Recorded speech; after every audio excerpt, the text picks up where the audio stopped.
Hello everyone, मैं विजय आप सबों का स्वागत करता हूं स्टडी फॉर गोल्स पे।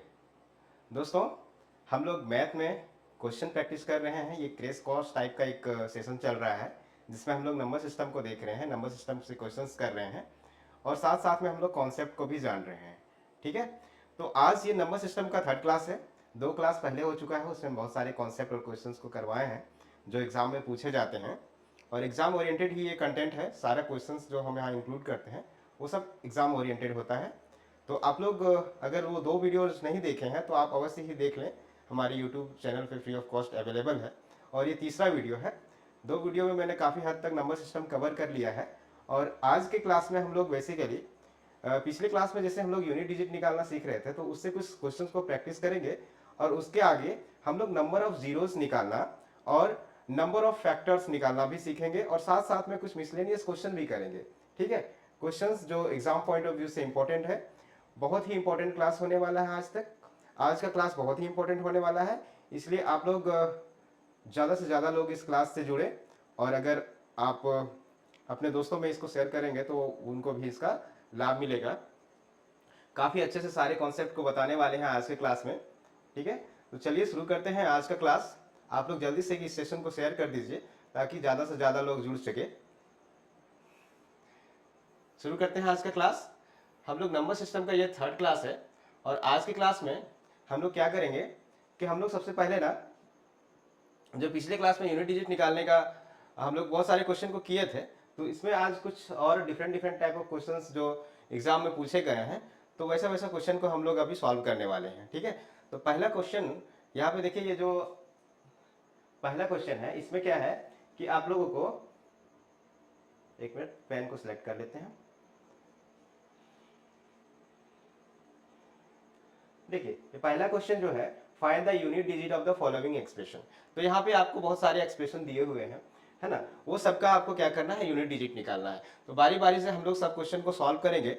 ठीक है, और समझेंगे कि कैसे हम लोग यूनिट डिजिट निकालते हैं। जो पिछले क्लास कर चुके हैं उसको तो आसानी से आता होगा कि यूनिट डिजिट कैसे निकालना है और आप लोग अच्छे से कर भी सकते हैं। तो आज हम लोग लेते हैं पहला क्वेश्चन। पहला क्वेश्चन हम लोग लेते हैं, पहला क्वेश्चन है कि 777 पे पावर 666 है, फिर 555 पे पावर 383 है, फिर 888 पे पावर 222 है और फिर 444 पे पावर 666 है और 111 पे पावर 444 है और 222 पे पावर 777 है। ठीक है, देखिए यहाँ पे इस तरह से है। तो इसका क्या करना है, यूनिट डिजिट निकालना है। तो हम लोग यूनिट डिजिट निकालते समय हम लोग पिछले क्लास में क्या देखे थे कि अगर किसी भी संख्या के अंत में इकाई के स्थान पे 2 3 7 8 2 3 7 8 ये तीनों अंक है और इस पे पावर अगर n है, कोई भी पावर है, ये सब संख्या पे पावर n है, तो क्या करते थे हम लोग, n को ना 4 से भाग देते थे और जो शेष आता था उसको हम लोग उसके पावर के रूप में लिखते थे और फिर उसको हम लोग सॉल्व करके आंसर लाते थे, यूनिट डिजिट निकालते थे। तो यहाँ पे देखते हैं इसके यूनिट डिजिट पे कितना है, इसके यूनिट डिजिट पे 7 है। ठीक है ना, इसके यूनिट डिजिट पे 7 है, 7 पे पावर कितना है, 6666। तो अगर हम लोग 4 से भाग देंगे तो 4 एकम 4, ठीक है, 26 बचा, 4 छक 24, फिर कितना बच गया, फिर से 26 बच गया, फिर 4 छक 24। यहाँ पे हमारा शेष कितना बच जाएगा, शेष हमारा बच जाएगा 7 पे पावर 2, है ना, ये इतना शेष बच गया। और आपको पता होगा कि अगर 5 अगर इकाई के स्थान पे 5 है और 5 पे कितना भी पावर रखेंगे तो उसका इकाई के स्थान पे कितना आएगा, 5 ही आएगा। 5 को कितना बार भी गुना कर ले तो उसके इकाई के स्थान पे कितना आता है, 5 ही आता है। ठीक है, इस तरह से यहाँ 8 है, तो अब क्या करेंगे, यहाँ पे अगर हम इसको 4 से भाग देंगे इसके पावर को तो कितना आएगा मेरे पास, ये आएगा 8 पे पावर 2, शेष इसका कितना आ जाएगा, 2 आ जाएगा, है कि नहीं, 2 आ जाएगा। तो इसी तरह से यहाँ पे ये क्या है, 4 है और हम लोग जानते हैं कि 4 पे पावर n है और अगर n ऑड है तो इकाई के स्थान पे क्या आएगा, इकाई के स्थान पे 4 ही आएगा और n अगर इवन है तो ये इकाई के स्थान पे क्या आएगा, इकाई के स्थान पे 6 आएगा। ठीक है, ये है, तो इसका इकाई के स्थान पे कितना आएगा, ये इकाई के स्थान पे यहाँ पे 6 आएगा। ठीक है, और अगर 1 पे पावर कितना भी रहे तो यहाँ इकाई के स्थान पे 1 ही रहेगा, है ना।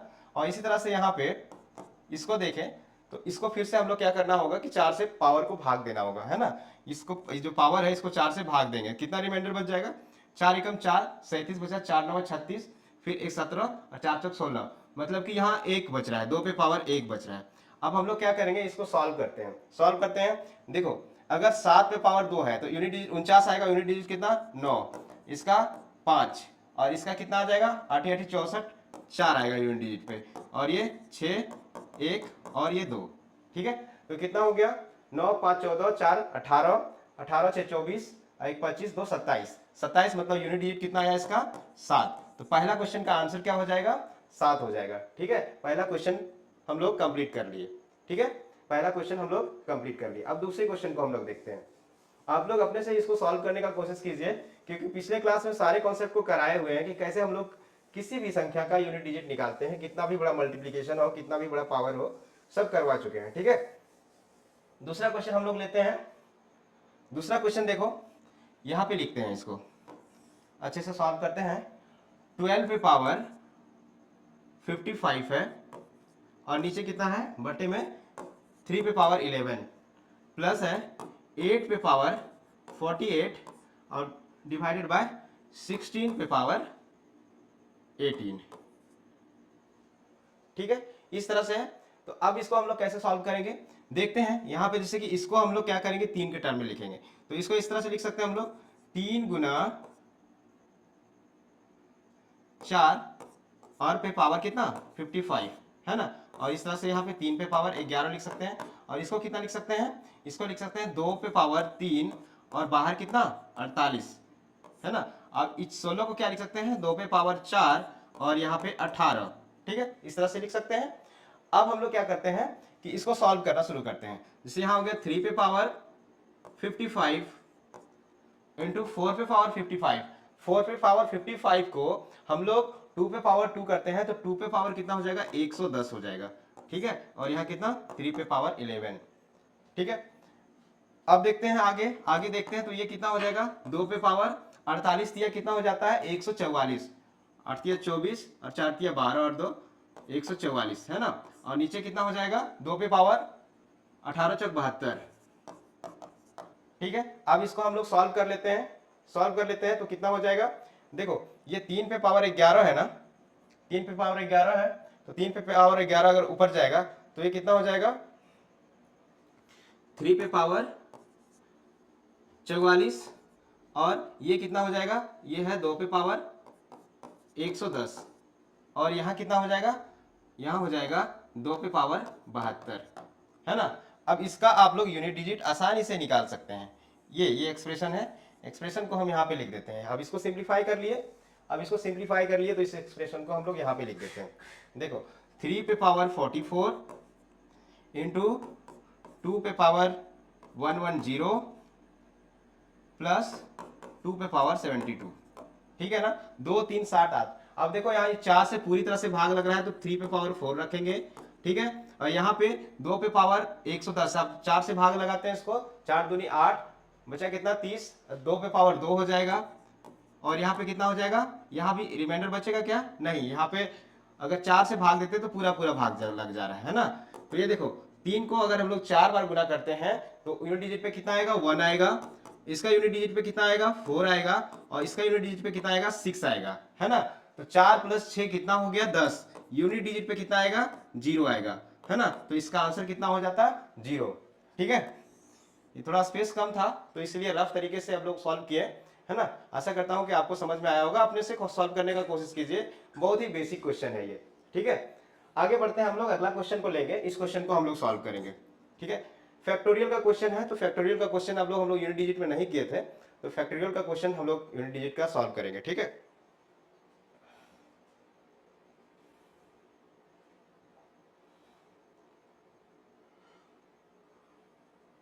देखिए इस क्वेश्चन को हम लोग सॉल्व करने वाले हैं, 3 नंबर का क्वेश्चन को सॉल्व करने वाले हैं, इसको हम लोग सॉल्व करने वाले हैं।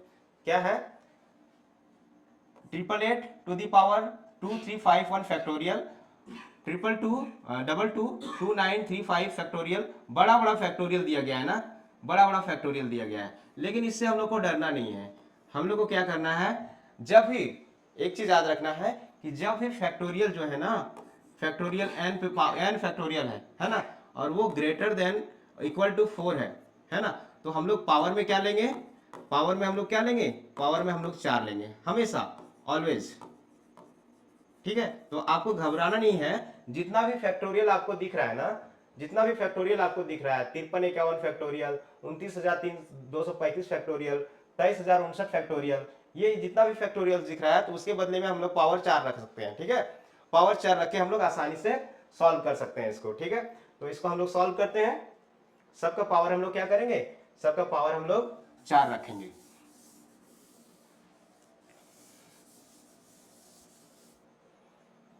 तो इसको हम लोग 4, यहाँ पे पावर कितना रखना है, 4 रखना है, यहाँ पे पावर 4 रखना है, यहाँ पे भी पावर 4 रखना है, और यहाँ पे भी 4 रखना है। ठीक है, अब देखते हैं। देखो 8 पे पावर 4, 4 मतलब 4 से भाग देंगे तो पूरी तरह भाग लग रहा है, तो 8 8 64, 32, 8 16, 6 आएगा यूनिट डिजिट पे। ठीक है ना, 8 पे पावर अगर हम लोग 4 रखते हैं तो यूनिट डिजिट पे 6 आएगा। ठीक है, 8 को अगर 4 बार गुना करते हैं तो यूनिट डिजिट पे 6 आएगा। और इस तरह से अगर दो पे पावर 4 रखेंगे तो भी 6 ही आता है यूनिट डिजिट पे। ठीक है, और इस पे 6 पे कितना भी पावर रखेंगे तो यूनिट डिजिट पे कितना आएगा, 6 आएगा। अब देखो 9 पे पावर अगर इवन नंबर है, 4 इवन नंबर है, तो 9 पे पावर अगर 4 है तो यूनिट डिजिट पे क्या आएगा, 1 आएगा। ठीक है, यूनिट डिजिट पे 1 आएगा। तो ये इसके लिए था, इसके लिए 6 आएगा, इसके लिए भी 6 आएगा यूनिट डिजिट पे, और इसके लिए भी 6 आएगा यूनिट डिजिट पे, और इसके लिए यूनिट डिजिट क्या आएगा, 1 आएगा। ठीक है, सबको ऐड करेंगे तो 6 6 12, 6 18 और 1 19, मतलब यूनिट डिजिट इसका कितना आ जाएगा, यूनिट डिजिट इसका 9 आ जाएगा। ठीक है, ये हो गया इस तरह के क्वेश्चन को सॉल्व करने का तरीका। ठीक है, हम लोग अगला क्वेश्चन सॉल्व करते हैं। ये हो गया, इसके नीचे फिर फैक्टोरियल का ही क्वेश्चन है। इस क्वेश्चन को देखते हैं, इस क्वेश्चन को देखते हैं। 1 फैक्टोरियल का स्क्वायर, 2 फैक्टोरियल का स्क्वायर, प्लस 3 फैक्टोरियल का स्क्वायर क्यूब, प्लस 4 फैक्टोरियल पे पावर 4 है। इस तरह से 10 फैक्टोरियल पे पावर 4 है ना, इस तरह से क्वेश्चन जा रहा है। तो इसको हल करते हैं। पहले समझते हैं कि फैक्टोरियल में कैसे लिखते हैं हम लोग चीजों को। जैसे कि मान लीजिए कि 1 फैक्टोरियल है तो ये कितना होता है, 1 होता है। इस तरह से 2 फैक्टोरियल है तो ये कितना होता है, 2 इंटू 1 होता है। ठीक है, इसी तरह से 3 फैक्टोरियल है तो ये कितना होता है, 3 इंटू 2 इंटू 1। 4 फैक्टोरियल है, 4 फैक्टोरियल है तो ये क्या होता है, 4 इंटू 3 इंटू 2 इंटू 1। ठीक है, इस तरह से 5 फैक्टोरियल है तो ये क्या होता है, 5 इंटू 4 इंटू 3 इंटू 2 इंटू 1।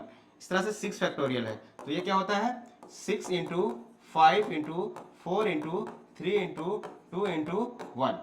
ठीक है, तो देखिए एक चीज समझिए कि कोई भी मल्टीप्लीकेशन में 5 को इवन नंबर से गुना करते हैं तो यूनिट डिजिट पे 0 आता है। ठीक है, किसी भी गुणनखंड गुना करने वाले गुना करते हैं, अगर मान लीजिए मल्टीप्लीकेशन है जिसमें 5 को इवन नंबर के साथ गुना करते हैं, चाहे 2 से या 4 से, 6 से, 8 से, 10 से, तो हमेशा यूनिट डिजिट पे 0 आता है। तो 5 फैक्टोरियल के बाद जितना भी फैक्टोरियल होगा इसका यूनिट डिजिट कितना आएगा, इसका यूनिट डिजिट आएगा,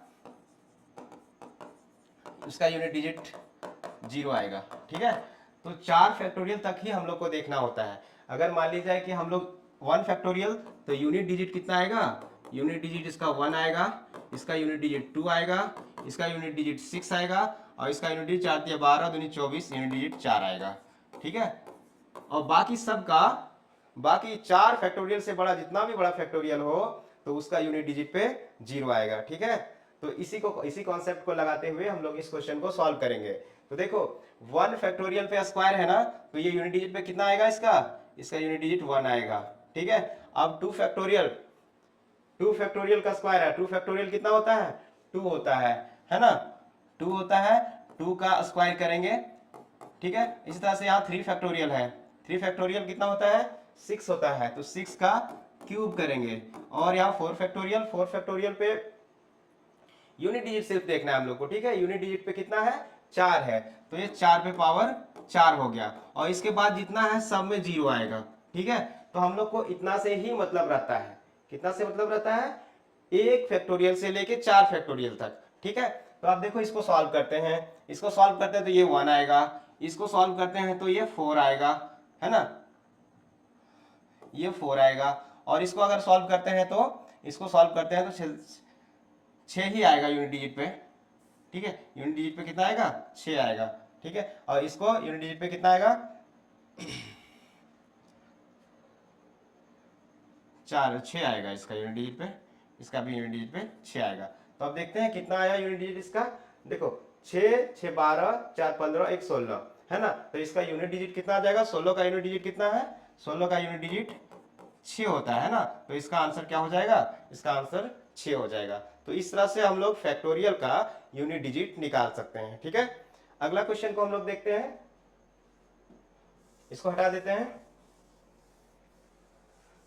यूनिट डिजिट का बहुत सारा क्वेश्चन पिछले क्लास में करवा चुके हैं, प्रीवियस ईयर में पूछे गए क्वेश्चन को भी करवा चुके हैं, लेकिन कुछ कुछ क्वेश्चन जो डिफरेंट टाइप का था वो हम लोग अभी सॉल्व कर रहे हैं। ठीक है, थोड़ा सा डिफरेंट टाइप का क्वेश्चन है, मुझे लगा कि नहीं ये सब को भी करवाना जरूरी है, इसीलिए मैं यहाँ पे फिर से आप लोगों के लिए करवा दे रहा हूँ। ठीक है, तो अगला क्वेश्चन देखते हैं हम लोग, अच्छा क्वेश्चन है ये, देखो इस क्वेश्चन को देखते हैं। 4 + 9 का स्क्वायर प्लस 4 क्यूब प्लस 9 पे पावर 4 प्लस 4 पे पावर 5 प्लस 9 पे पावर 6, इस तरह से कहां तक जा रहा है ये, 4 पे पावर 99 और 9 पे पावर 100 तक। ठीक है, तो दो चीजें यहां देखनी है कि अगर 4 पे पावर है ना, 4 पे पावर n है और n अगर ऑड है तो यूनिट डिजिट 1 आता है, n अगर इवन है तो यूनिट डिजिट क्या आता है, 6 आता है। इस तरह से 9 है ना, 9 पे पावर अगर ऑड है तो यूनिट डिजिट पे 9 आता है, और 9 पे पावर अगर इवन है तो यूनिट डिजिट पे 1 आता है। तो यहां देखते हैं, इस क्वेश्चन को देखें तो यहाँ पे पावर 4 है ना, 4 पे पावर 1 है तो यूनिट डिजिट पे कितना आएगा, 4 आएगा, लेकिन यहाँ कितना आएगा, 1 आएगा, क्योंकि 9 पे पावर इवन है तो यूनिट डिजिट पे 1 आता है। ठीक है, इसी तरह से अगर ये सब दोनों को हम लोग देखें तो यूनिट डिजिट यहाँ पे 4 आएगा, यहाँ पे 1 आएगा। इसी तरह से ये सब दोनों को हम लोग देखें तो यहाँ पे 4 आएगा, यहाँ पे 1 आएगा। हाँ, इसी तरह से यहाँ भी लास्ट में अगर हम लोग देखें ना, लास्ट में हम लोग देखें तो यहाँ पे भी 4 आएगा और यहाँ पे 1 आएगा, और इस तरह से कितना टर्म्स हो जाएगा, ये कितना टर्म्स हो जाएगा, ये हो जाएगा 50 टर्म्स ना। तो ये 5 5 5 5 plus 5 plus 5 dot dot dot 5, ये कितना टाइम्स आएगा, ये 50 टाइम्स आएगा, है कि नहीं, 50 टाइम्स आएगा, है ना। तो 5 को अगर 50 बार जोड़ेंगे तो 5 गुना 50, 5 गुना 50 और 5 गुना 50 कितना, 250, है ना। यूनिट डिजिट कितना आया, यूनिट डिजिट 0, यूनिट डिजिट कितना, 0 आएगा। ठीक है, तो इस एक्सप्रेशन का यूनिट डिजिट कितना आएगा, 0 आएगा। ठीक है, आशा करता हूं कि अच्छे से समझ में आया होगा आप लोगों को। एक लास्ट क्वेश्चन है, आप लोग भी इसको ट्राई कीजिए। लास्ट क्वेश्चन इस तरह से है, देखिए यहां पे क्या है, 32 पे पावर 32 और फिर पावर 32 है, तो इसका बताना है कि यूनिट डिजिट कितना होगा। ठीक है, यूनिट डिजिट कितना होगा, तो हम लोग इस एक्सप्रेशन को और कैसे लिख सकते हैं, यहाँ और अच्छे से हम लोग लिख देते हैं, यहाँ पे दिख नहीं रहा होगा आप लोगों को, 32 है पे पावर 32 है और फिर 32 है, इसका यूनिट डिजिट कितना आएगा ये आप लोगों को बताना है।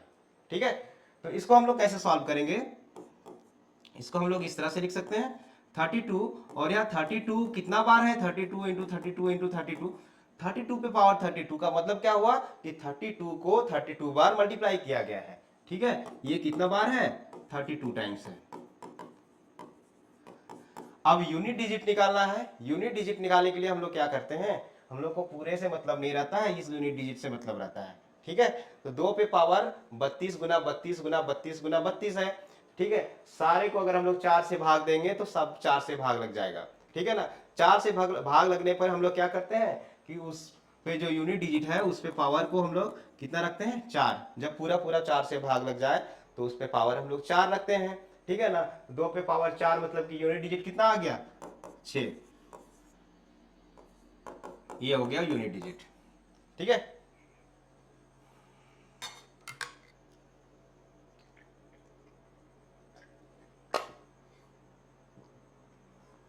चलिए आगे बढ़ते हैं हम लोग। सॉरी, तो ये था यूनिट डिजिट का कॉन्सेप्ट। ठीक है, आशा करता हूं कि आप लोगों को यूनिट डिजिट अच्छे से समझ में आ गया होगा। किसी भी संख्या का, किसी भी मल्टीप्लिकेशन का पावर कितना भी बड़ा हो, आप लोग यूनिट डिजिट आसानी से निकाल सकते हैं। तो हम लोग आगे बढ़ते हैं और आगे हम लोग नंबर ऑफ जीरोज निकालना सीखेंगे। ठीक है, किसी भी फैक्टोरियल में या फिर मल्टीप्लिकेशन में लास्ट में कितने जीरोज हैं, राइट साइड में कितने जीरोज हैं, उस जीरोज को निकालना सीखेंगे। एग्जाम में पूछे जाते हैं कि नंबर ऑफ जीरोज एक्सप्रेशन दिया हुआ रहता है, उसमें पूछा जाता है कि उसमें नंबर ऑफ जीरोज कितना है। ठीक है, तो उस टाइप के क्वेश्चंस को हम लोग अभी करेंगे, सीखेंगे कि नंबर ऑफ जीरोज हम लोग कैसे निकालते हैं। आगे बढ़ते हैं। हाँ, यहाँ पे आप लोग हेडिंग बना लीजिए, नंबर ऑफ जीरोज।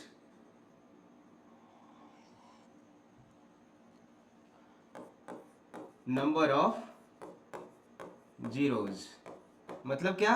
शून्यों की संख्या।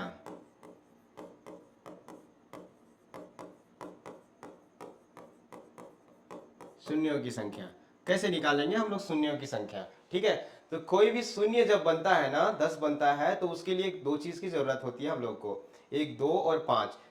जहां भी 2 और 5 आपस में मल्टीप्लाई होते हैं वहां पे जीरोस बनते हैं। ठीक है, तो जीरोस के लिए हम लोग क्या करते हैं, हम लोग पेयर ढूंढते हैं कि 2 और 5 का पेयर किसी भी मल्टीप्लीकेशन में या फिर कोई भी एक्सप्रेशन में कितना 2 और 5 का पेयर है उतना नंबर ऑफ जीरोस फॉर्म होता है। ठीक है, तो हम लोग को नंबर ऑफ जीरोस के लिए क्या ढूंढना पड़ता है, 2 और 5 का पेयर। मान लीजिए कि 2 गुना 5 है, एक पेयर है 2 गुना 5 का, तो नंबर ऑफ जीरोस कितना होगा, नंबर ऑफ जीरोस लिख लेते हैं हम लोग। ठीक है, यहाँ पे नंबर ऑफ जीरोस 1 होगा। इसी तरह से अगर 2 गुना 5 और फिर से है 2 गुना 5, यहाँ पे दो पेयर है ना, यहाँ पे दो पेयर है, तो नंबर ऑफ जीरोस कितना होगा, 2 होगा। इसी तरह से मान लीजिए जाए कि 2 पे पावर 7 है गुना 5 पे पावर 7 है, तो यहाँ नंबर ऑफ जीरोस कितना होगा, 2 भी 7 बार है और 5 भी 7 बार है, तो यहाँ नंबर ऑफ जीरोस कितना होगा, नंबर ऑफ जीरो 7 होगा।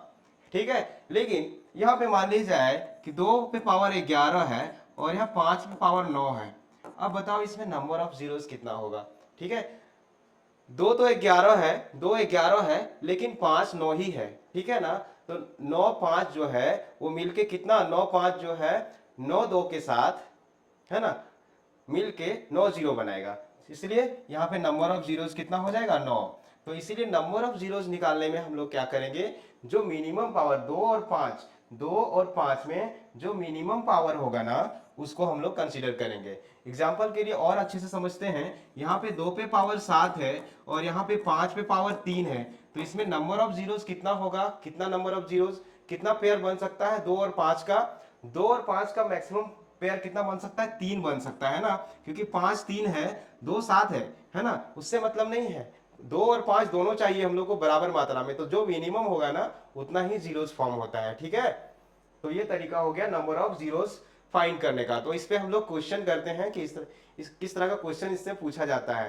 पहले हम लोग प्रैक्टिस के तौर पे करते हैं, फिर जो एग्जाम में पूछे गए हैं क्वेश्चन उसको भी करते हैं। ठीक है, आगे बढ़ते हैं।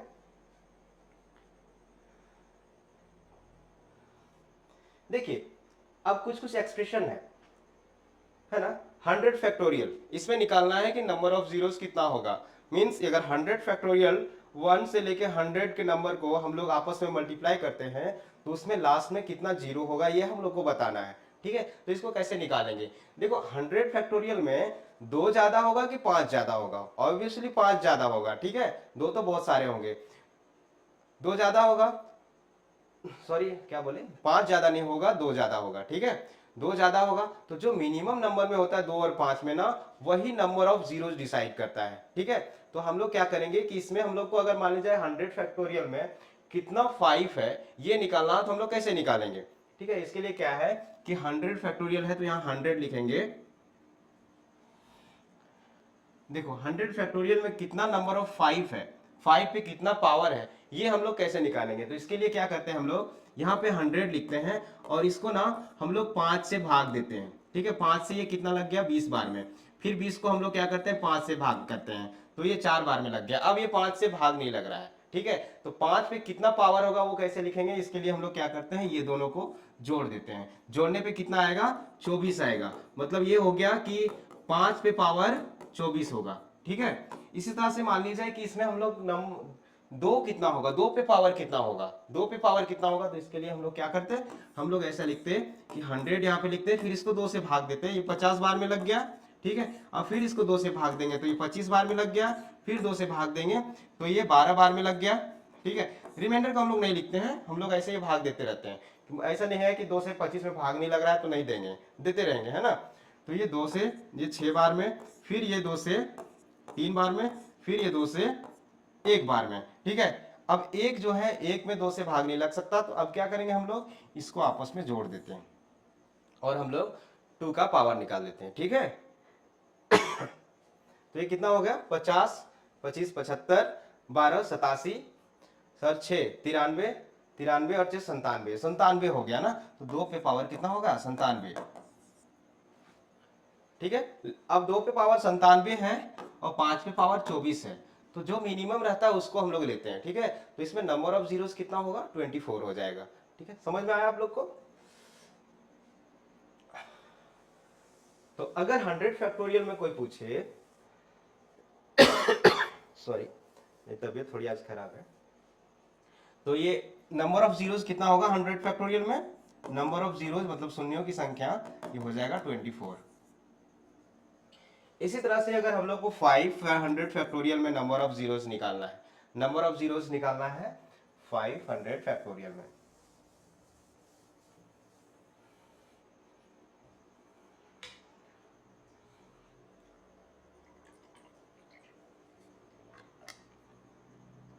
तो क्या करेंगे हम लोग केवल ये देखेंगे कि नंबर ऑफ 5 कितना है, मीन्स 5 पे पावर कितना है। हमेशा दो जो है, 2 पे पावर जो है 5 पे पावर से ज्यादा होता है, ठीक है। तो इसीलिए हम लोग नंबर ऑफ 5 ही निकाल लेते हैं, दोनों निकालने की जरूरत नहीं होती है। कॉमन सेंस से हम लोग बता सकते हैं कि 2 पे जो पावर होगा वो 5 के पावर से हमेशा ज्यादा होगा, तो हम लोग हमेशा छोटे वाले को कंसिडर करके नंबर ऑफ जीरोस निकालते हैं, ठीक है ना। तो इसीलिए 500 में नंबर ऑफ 5 कितना होगा, अगर 500 फैक्टोरियल है तो इसमें नंबर ऑफ जीरोस अगर निकालना है तो हम लोग क्या करेंगे, 500 को 5 से भाग देंगे, 5 से भाग देंगे तो ये 100 बार में लग गया, फिर इसको 5 से भाग देंगे तो ये 20 बार में लग गया, फिर इसको 5 से भाग देंगे तो 4 टाइम्स लग गया। अब नहीं लगेगा 5 से भाग, ठीक है। तो इसको हम लोग आपस में जोड़ देते हैं, तो ये कितना होगा 124, ठीक है। तो इसमें 500 फैक्टोरियल में नंबर ऑफ जीरोस कितना हो जाएगा 124, ठीक है। फैक्टोरियल का नंबर ऑफ जीरोस कैसे निकालते हैं ये हम लोग समझ गए। अब हम लोग देखते हैं कि मल्टीप्लीकेशन में कोई संख्या है तो उसमें नंबर ऑफ जीरोस को कैसे निकालेंगे हम लोग।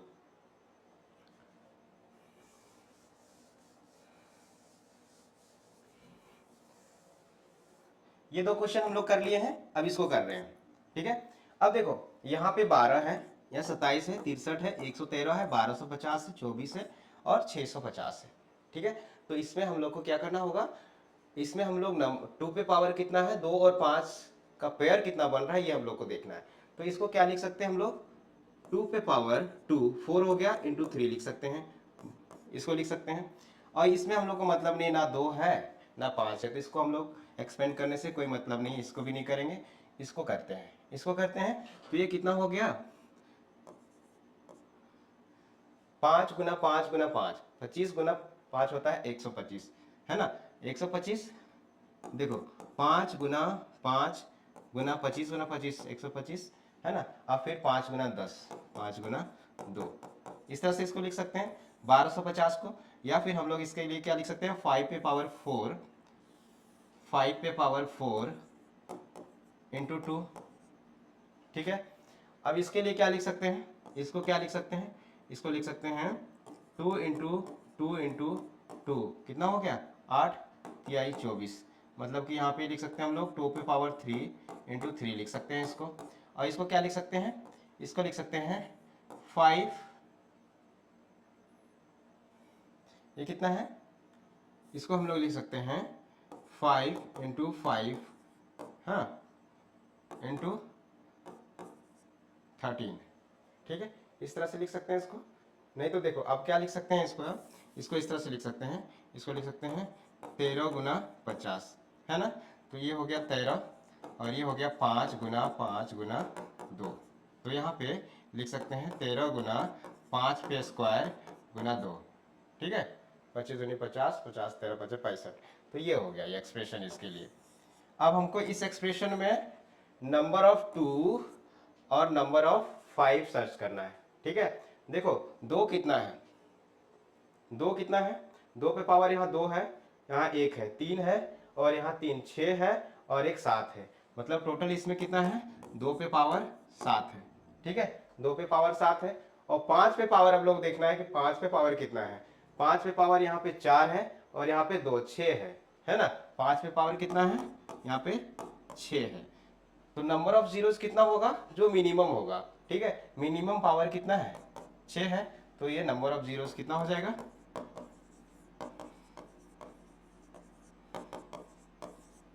ये 6 हो जाएगा इसका नंबर ऑफ जीरोस, ठीक है।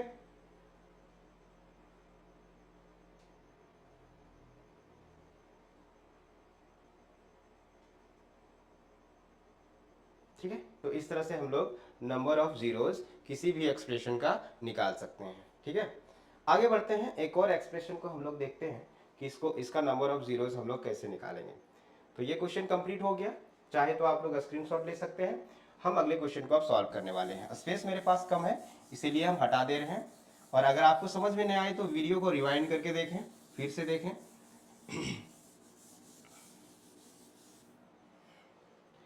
एक्सप्रेशन इस तरह से है, नंबर ऑफ जीरोस निकालना है, ठीक है।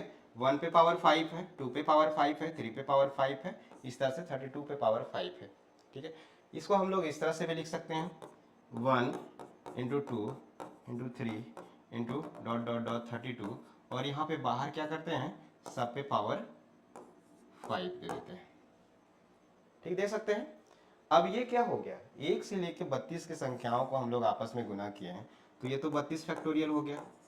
32 फैक्टोरियल पे पावर 5 हो गया, है कि नहीं। 32 फैक्टोरियल पे पावर 5 हो गया, सबको समझ में आया। अब देखो 32 फैक्टोरियल में कितना जीरोज है ये हम लोग निकाल सकते हैं। तो 32 फैक्टोरियल में कितना जीरोज है, इसके लिए हम लोग क्या करेंगे कि 32 में से कितना 5 है, 5 पे पावर कितना है वो निकाल लेते हैं। तो 5 से 5 छक्का 30 हो गया, फिर 5 से एक बार में लगा, ठीक है। तो नंबर ऑफ 5 कितना होगा, 7 होगा। मीन्स हम लोग बोल सकते हैं 5 पे पावर 7 होगा। 5 पे पावर 7 होगा, मतलब कि यहाँ पे हम लोग 35 फैक्टोरियल की जगह पे कितना लिख सकते हैं, 5 पे पावर 7, और यहाँ 5 ऊपर वेट कर रहा है इसका, ठीक है। तो ये कितना हो गया, 5 पे पावर 37 हो गया, ठीक है। तो इसमें नंबर ऑफ जीरोस कितना होगा, जितना 5 पे पावर है ना। तो ये 37 नंबर ऑफ जीरोस अगर निकालना है, नंबर ऑफ जीरोस कितना हो जाएगा,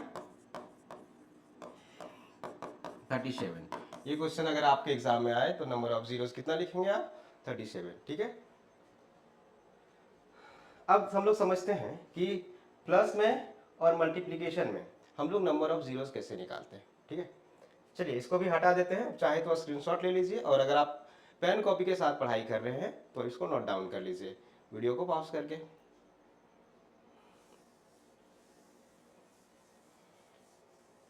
बहुत अच्छे से सारे कॉन्सेप्ट को बताने वाले हैं। मैं आपको भरोसा दिलाता हूं कि आपका नंबर क्वेश्चन से क्वेश्चन नहीं छूटेंगे, और नंबर क्वेश्चन से बहुत ज्यादा क्वेश्चंस आते हैं, इसका एप्लीकेशन हर जगह है ना। लास्ट क्लास में हम लोग कुछ कैलकुलेशन ट्रिक्स को भी जानेंगे, है ना। डिजिट सम से हम लोग कैसे प्रॉब्लम को सॉल्व कर सकते हैं, कैसे ऑप्शंस से हम लोग आंसर ला सकते हैं, वो सब चीज़ों के बारे में भी हम लोग सीखेंगे। तो आप लोग रेगुलर हमारे इस यूट्यूब चैनल पे बने रहें, रेगुलर वीडियोस इस पे अपलोड होते हैं, काफ़ी अच्छे अच्छे ज्ञानवर्धक बातें आपको यहाँ सिखाई जाती है, ठीक है। तो ये सब फ्री ऑफ कॉस्ट है, ऐसा कोई प्लेटफॉर्म नहीं है जिसमें आपको इतनी अच्छी चीज़ें फ्री ऑफ कॉस्ट दिए जाते हैं।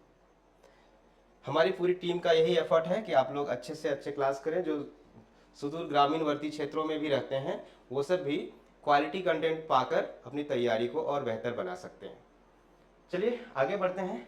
देखिए जब भी प्लस में हो, है ना, जब भी प्लस में हो, आप देखिए कि हम कुछ एग्जांपल ले रहे हैं।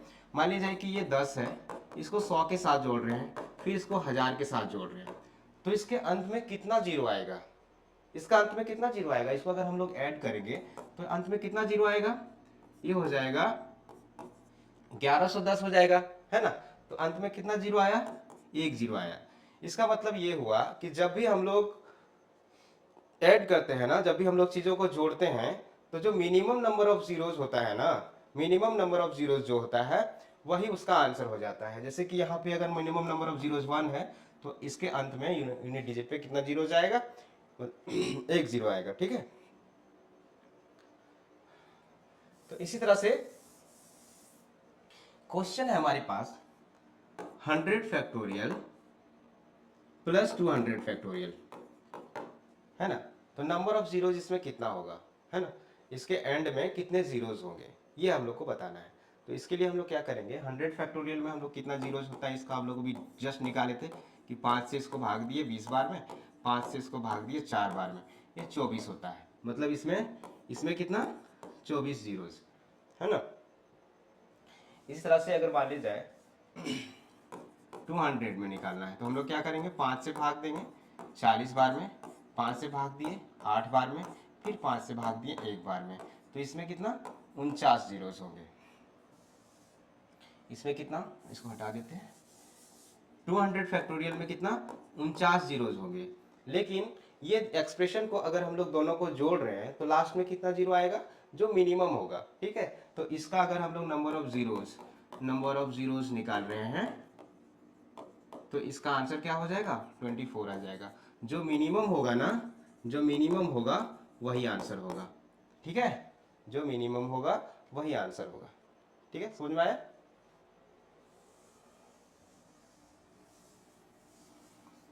अगला क्वेश्चन इस तरह से है, 100 फैक्टोरियल इंटू 200 फैक्टोरियल। अब यहाँ पे क्या है कि दोनों मल्टीप्लिकेशन में है, तो मल्टीप्लिकेशन में है कि वो मिनिमम को नहीं लेते हैं, हम लोग दोनों को जोड़ देते हैं। ठीक है, जैसे कि इसमें कितना 24, इसमें कितना 49, दोनों को जोड़ेंगे कितना आ जाएगा, दोनों के जोड़ने के बाद 73। तो 73 नंबर ऑफ जीरोज होगा इसके एंड में। जब इस एक्सप्रेशन को सॉल्व करेंगे ना तो इसके अंत में 73 जीरोज होंगे। तो ये हो गया नंबर ऑफ जीरोज निकालने का तरीका। अब हम लोग क्या करेंगे, हम लोग कुछ क्वेश्चन करेंगे जो प्रीवियस ईयर में पूछे गए।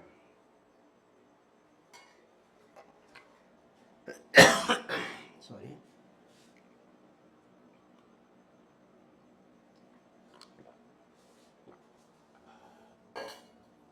ये शॉर्ट ब्रेक हो गया।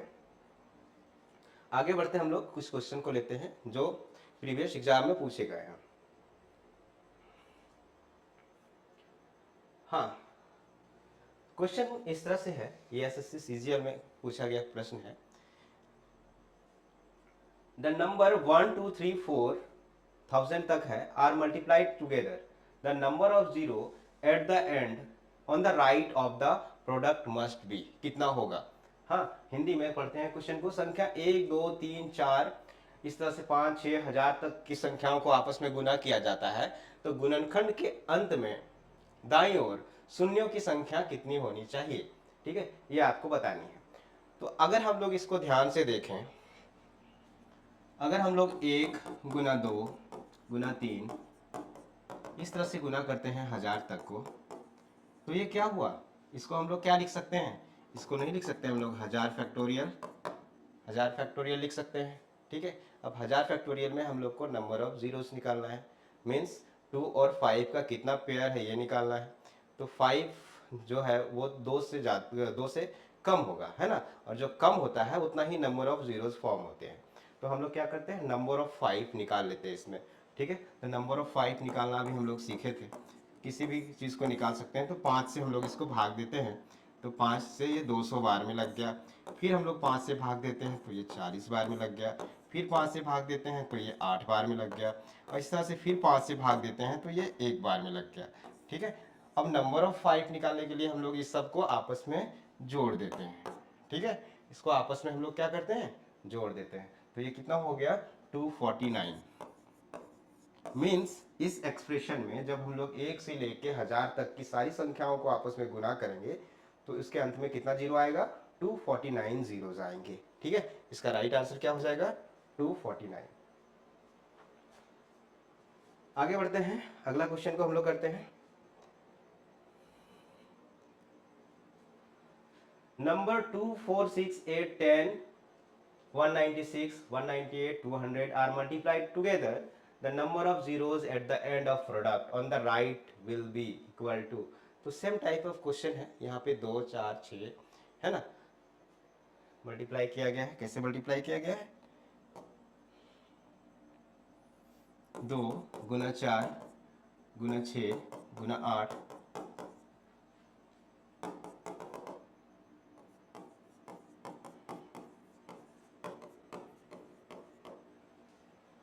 ठीक है। अब हम लोग क्या करते हैं, सब में से ये पूरे एक्सप्रेशन में से सब टर्म से 2 2 2 2 कॉमन ले लेते हैं। तो यहाँ पे टोटल नंबर ऑफ टर्म्स कितना है, 100 टर्म्स है, ठीक है। तो 100 टर्म्स में दो दो कॉमन लेंगे तो 2 पे पावर कितना हो जाएगा, 2 पे पावर 100 कॉमन ले लिए बाहर। तो अब मेरे पास क्या बच जाएगा अंदर, अंदर बच जाएगा 1 2 3 4 5 गुना डॉट डॉट डॉट, यहाँ पे कितना हो जाएगा, ये हो जाएगा 98 99 इंटू 100। अगर हम लोग ध्यान से देखें तो अंदर का चीज जो है वो कितना हो गया, ये हो गया 100 फैक्टोरियल, ठीक है। कितना हो गया, 100 फैक्टोरियल। हम लोग जानते हैं कि 100 फैक्टोरियल में नंबर ऑफ जीरोस अभी दो बार निकाले, 100 फैक्टोरियल में नंबर ऑफ जीरोस कितना होता है, 24 होता है, ठीक है। 24 नंबर ऑफ 5 होता है, तो जितना 5 है उतना ही जीरो बन पाएगा। 5 और 2 का पेयर होना चाहिए जीरो बनाने के लिए, तो इसका राइट आंसर क्या हो जाएगा, इसका राइट आंसर हो जाएगा 24।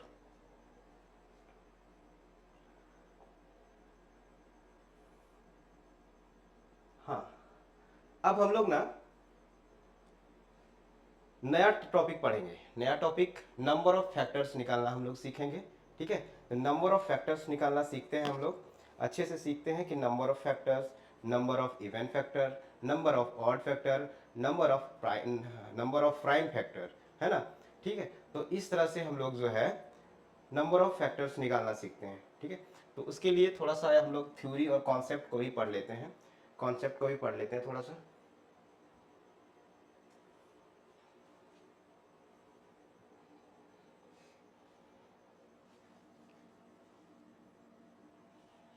बोर्ड लाना है,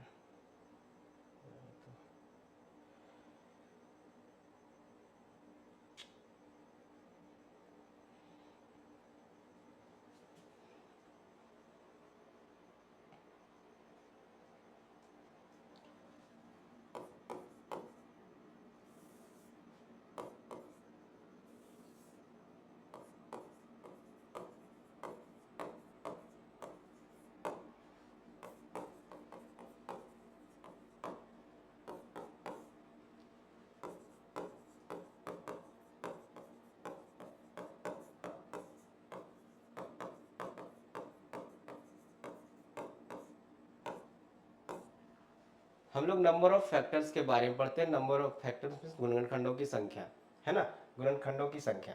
तो गुणनखंडों की संख्या हम लोग कैसे निकालते हैं, मान लीजिए कि 24 कोई संख्या है, ठीक है। तो 24 का गुणनखंड क्या क्या हो सकते हैं, क्या क्या है इसके गुणनखंड, 1 है, 2 है, 3 है, 4 है, 6 है, 8 है ना, फिर 12 है और 24 है। तो ये छोटा नंबर था तो हम लोग इसका सारा गुणनखंड को लिख दिए, है ना। कितना गुणनखंड हो गया, 1 2 3 4 5 6 7 8, ठीक है। लेकिन हम लोग को अगर बड़ी बड़ी संख्या दी गई है, उसका गुणनखंड पूछा जाए, उसका विषम गुणनखंड, उसका सम गुणनखंड, उसका अभाज्य गुणनखंड पूछा जाए, तो हम लोग उसको कैसे निकालेंगे। तो उसका निकालने के लिए एक फॉर्मूला होता है, उस फॉर्मूले को हम लोग जानते हैं, ठीक है। फॉर्मूले को जानते हैं, उसके बाद हम लोग सारी संख्याओं का गुणनखंड की संख्या निकाल सकते हैं, ठीक है। तो हम लोग चलिए आगे बढ़ते हैं, उसको सीखते हैं। किसी भी संख्या का अगर हम लोग गुणनखंडों की संख्या निकालनी हो ना, ठीक है, गुणनखंडों की संख्या निकालनी है तो उसको, उस संख्या को सबसे पहले हम लोग इस फॉर्म में लिखते हैं, 2 पे पावर p, a पे पावर q, b पे पावर r और c पे पावर s, इस तरह से चलता जाता है। जहाँ पे a b c क्या है, जहाँ पे a b और c क्या है, ये सब है प्राइम नंबर, मतलब कि अभाज्य संख्या, ठीक है। इस फॉर्म में हम लोग लिखते हैं।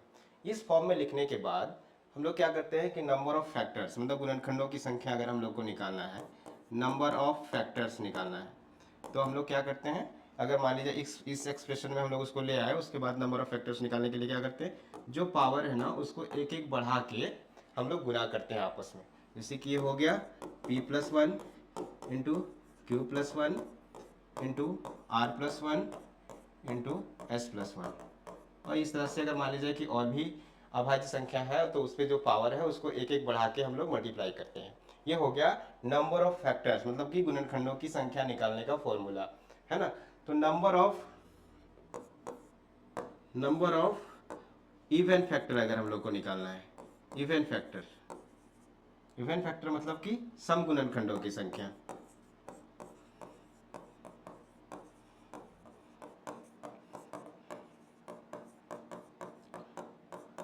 सम गुणनखंडों की संख्या निकालनी है। तो उसके लिए हम लोग क्या करेंगे, हम लोग यहाँ पे जो 2 पे पावर रहेगा उसको गुना करेंगे, उसमें हम लोग एक नहीं जोड़ेंगे, p into Q plus one into R plus one into S plus one, इस तरह से चलता जाएगा।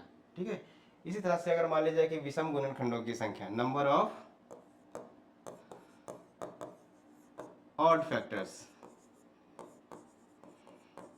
ऑड फैक्टर्स निकालना है, मतलब कि विषम गुणनखंडों की संख्या, विषम गुणनखंडों की संख्या। ठीक है, ये संख्या लिखे हैं।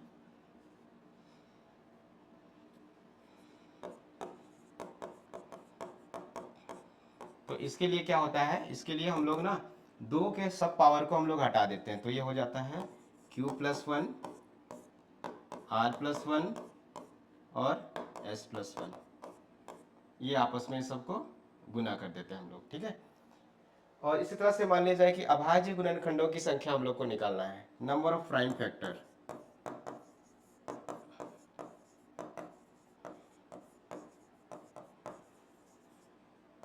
अभाज्य गुणनखंडों की संख्या।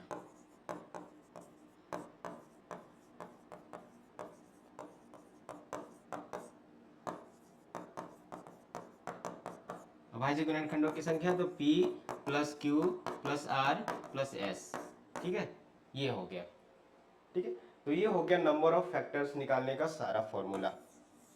अगर इतना चीज आप दिमाग में रखते हैं तो नंबर ऑफ फैक्टर्स से आपको कहीं भी दिक्कत नहीं होगी। ठीक है, तो आगे हम लोग कुछ एग्जाम्पल से समझते हैं इसको, कुछ एग्जाम्पल लेते हैं और समझते हैं इसको।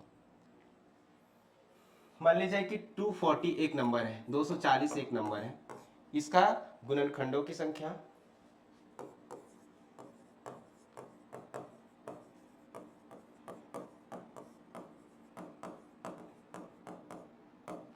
गुणनखंडों की संख्या निकालनी है। दूसरा क्या है, अभाज्य सम गुणनखंडों की संख्या,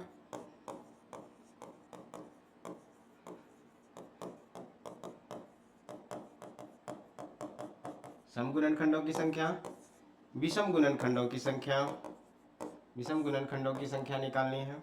और चौथा अभाज्य गुणनखंडों की संख्या निकालनी है।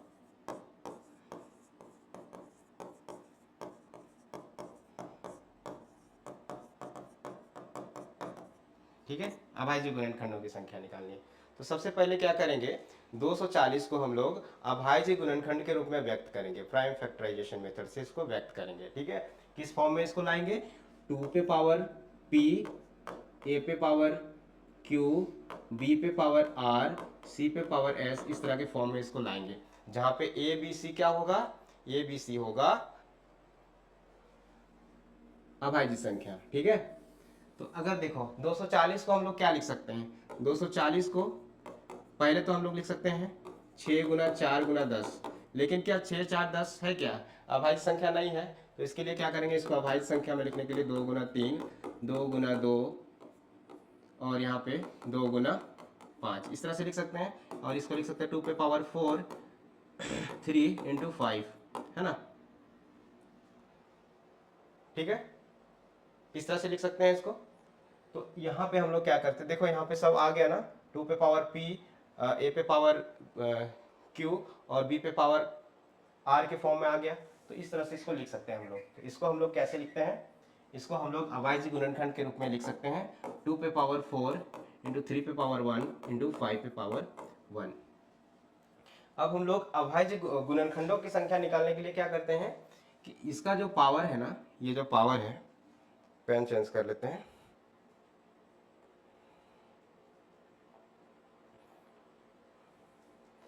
ये जो पावर है, ये सब जो पावर है ना, ये सब जो पावर है, ये सबको एक एक बढ़ा के गुना करते हैं।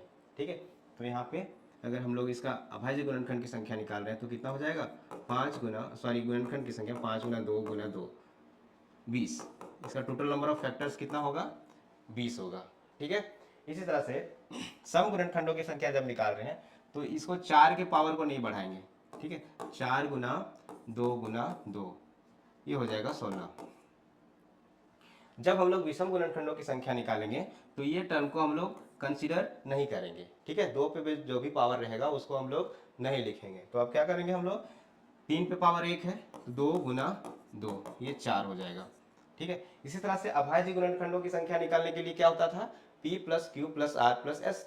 तो यहाँ पे जितना भी पावर है सबको आपस में ऐड कर देंगे। तो ये 4 प्लस 1 प्लस 1 6 इसका अभाज्य गुणनखंड होगा। तो ये तरीका हो गया किसी भी संख्या का नंबर ऑफ फैक्टर्स निकालने का, number of sum factors, number of even factors, number of prime factors, इस तरह से हम लोग निकाल सकते हैं, ठीक है। तो ये जो फॉर्मूला है, चाहे तो आप लोग इसका स्क्रीनशॉट ले लीजिए या फिर आपके पास पेन कॉपी है तो इसको नोट डाउन कर लीजिए, बहुत ही इंपॉर्टेंट है, ठीक है। इसके बाद ये एग्जाम्पल करवाएं आप लोग का, ठीक है। अब क्या करते हैं, अब हम लोग क्वेश्चंस पे आते हैं। जो हम लोग क्वेश्चन कर रहे थे,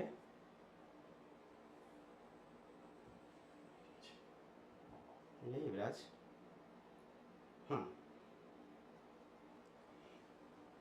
अब हम लोग इस क्वेश्चन को आसानी से कर सकते हैं। देखिए क्या है, find the number of prime factors in the given expression. 30 पे पावर 26 है, 25 पे पावर 51 है, 12 पे पावर 23 है। लेकिन हम लोग को प्राइम फैक्टर निकालने के लिए क्या करना पड़ता है, सबको अभाज्य गुणनखंड के रूप में व्यक्त करना पड़ता है ना। तो 30 को हम लोग क्या लिख सकते हैं,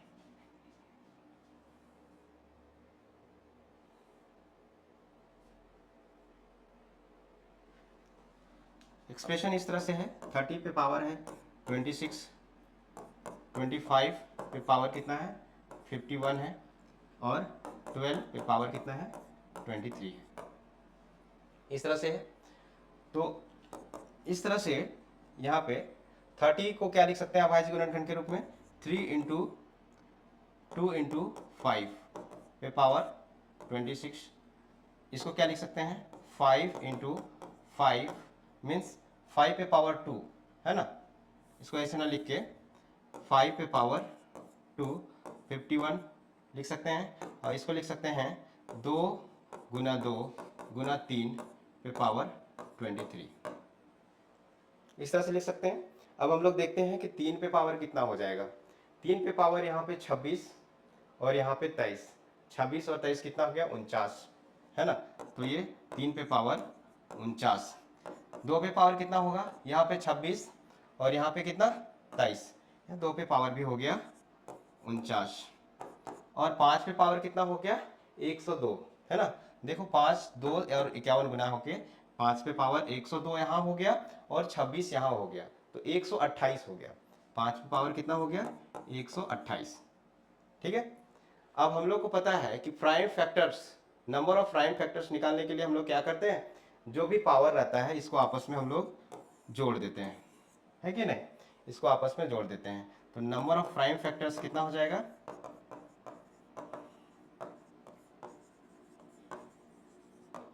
नंबर ऑफ प्राइम फैक्टर्स हो जाएगा 49 प्लस 49 प्लस 128, ठीक है। तो 98 और 128 कितना हो जाएगा, 98 100, तो ये हो जाएगा 226 आ रहा है ना, लेकिन हमारे ऑप्शन में 226 आंसर है नहीं। एक बार और हम लोग चेक कर लेते हैं इसको। 3 दूनी 6, 26 51 23, 3 पे पावर 26 और 3 पे पावर 23, 3 पे पावर 49 हो गया, 2 पे पावर 26 यहाँ पे हो गया, और 2 पे पावर 26 और वहाँ नहीं, ये ज़्यादा हो रहा है। यहाँ 2 पे पावर 26 यहाँ पे है, और 2 पे पावर यहाँ 2 दूनी 4 26 और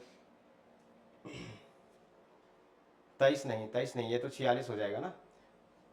2 पे पावर 23 इस पे है, 23 इस पे है, तो ये 23 दूनी 46, 46 और 26 कितना हो जाएगा, 46 और 26 यहाँ पे इसको हटाना होगा, 72 हो जाएगा है ना।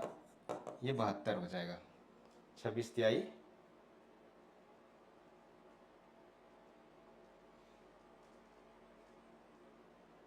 46 46, 26, 72। अब देखते हैं आंसर कितना आता है। ये हो गया आपका 249, है ना। तो इसका राइट आंसर क्या होगा, इसका राइट आंसर हो जाएगा 249। ठीक है, इस तरह से। ठीक है, देखते हैं एक बार और समझते हैं इसको। क्या करना था इस क्वेश्चन में, निकालना था नंबर ऑफ प्राइम फैक्टर्स। ठीक है, तो प्राइम फैक्टर्स निकालने के लिए सबसे पहले जो एक्सप्रेशन दिया गया है, ये एक्सप्रेशन दिया गया है, इस एक्सप्रेशन को हम लोग को प्राइम फैक्टर्स के रूप में व्यक्त करना होगा। गुणनखंड प्राइम अभाज्य गुणनखंड विधि से व्यक्त करना होगा। तो अभाज्य गुणनखंड विधि से इस तरह से व्यक्त किए, इसको 30 को लिख सकते हैं 3 2 5, 3 दूनी 6 और 25 30। ठीक है, और 25 को लिख सकते हैं 5 का स्क्वायर। इसी तरह से 12 को लिख सकते हैं 2 दूनी 4, तिहाई 12। सारा इसमें अभाज्य संख्या है। ठीक है, अब हम लोग पावर देखें। यहाँ 3 पे पावर कितना है, 26 है, और यहाँ 3 पे पावर 23 है। तो टोटल मिला के 3 पे पावर कितना हो गया, 49 हो गया। ठीक है, और यहाँ 2 पे पावर 26 है, 2 पे पावर कितना है, 26 है, और यहाँ 2 पे पावर 23 है, और फिर एक और 2 है उसमें पावर 23 है। तो यहाँ 46 पावर हो गया। 2 पे पावर कितना हो गया, वहाँ 46, 46 और 26 कितना हो गया, 72 हो गया। ठीक है, और यहाँ पे 5 पे पावर 128 हो गया। यहाँ 5 पे पावर 102 और 26 यहाँ पे है। ठीक है, तो 128 हो गया। और नंबर ऑफ प्राइम फैक्टर्स निकालने के लिए हम लोग क्या करते हैं, सबका पावर को हम लोग जोड़ देते हैं। जो भी अभाज्य गुणनखंड के रूप में हम लोग व्यक्त करते हैं एक्सप्रेशन को, उस पर जितना पावर होता है P plus Q plus R plus S, जो अभी हम लोग फॉर्मूला पढ़े थे ना, उसके अकॉर्डिंग टोटल कितना हो जाएगा, 249 प्राइम फैक्टर्स हो जाएगा। ठीक है,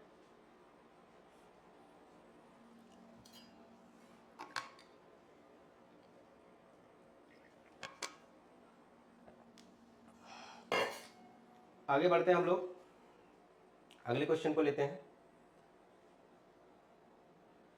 अब ये क्वेश्चन है, एक एक्सप्रेशन दिया गया है n इक्वल टू 4 पे पावर 11 प्लस 4 पे पावर 12 प्लस 4 पे पावर 13 प्लस 4 पे पावर 14। ठीक है, इसमें हम लोग को बताना है कि इसमें सम गुणनखंडों की संख्या कितनी होगी।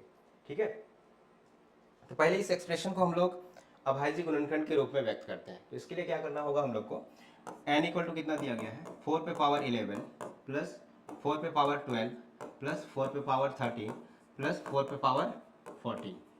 तो जो मिनिमम पावर है ना, उसको हम लोग कॉमन ले लेते हैं। तो यहाँ क्या बच जाएगा, यहाँ पे 1 बच जाएगा, यहाँ पे 4 बच जाएगा, यहाँ पे 4 पे पावर 2 बच जाएगा, मतलब कि 16 बच जाएगा।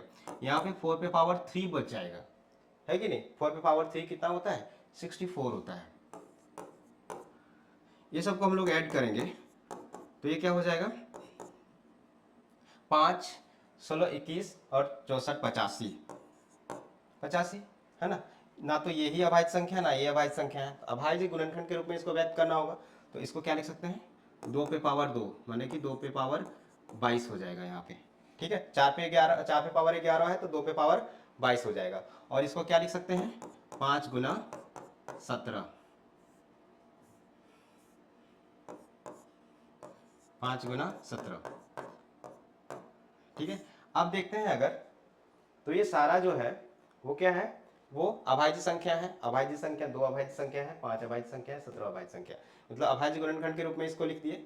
अब हम लोग को जो भी पूछे हम लोग निकाल सकते हैं, number of factors, number of even factors, number of odd factors, number of prime factors, कुछ भी बोले हम लोग निकाल सकते हैं। ठीक है, तो इस क्वेश्चन में हम लोग को क्या बोला गया है, how many positive factors of N are there, है ना। मीन्स हम लोग को सिंपली क्या पूछ रहा है, नंबर ऑफ फैक्टर्स पूछ रहा है। ठीक है, number of factors, positive factors, तो नंबर ऑफ फैक्टर्स, फैक्टर्स क्या हो जाएगा, ये हो जाएगा 22 में एक जोड़ देंगे 23 गुना 2 गुना 2, है ना। 23 दूनी 46 और 46 दूनी कितना हो जाएगा, 46 दूनी हो जाता है 92। तो इसका आंसर क्या हो जाएगा, इसका राइट आंसर हो जाएगा 92। तो इस एक्सप्रेशन का नंबर ऑफ फैक्टर्स कितना होगा, 92 फैक्टर्स होंगे। ठीक है, समझ में आया आप लोगों को। ये भी एग्जाम में पूछा गया क्वेश्चन है।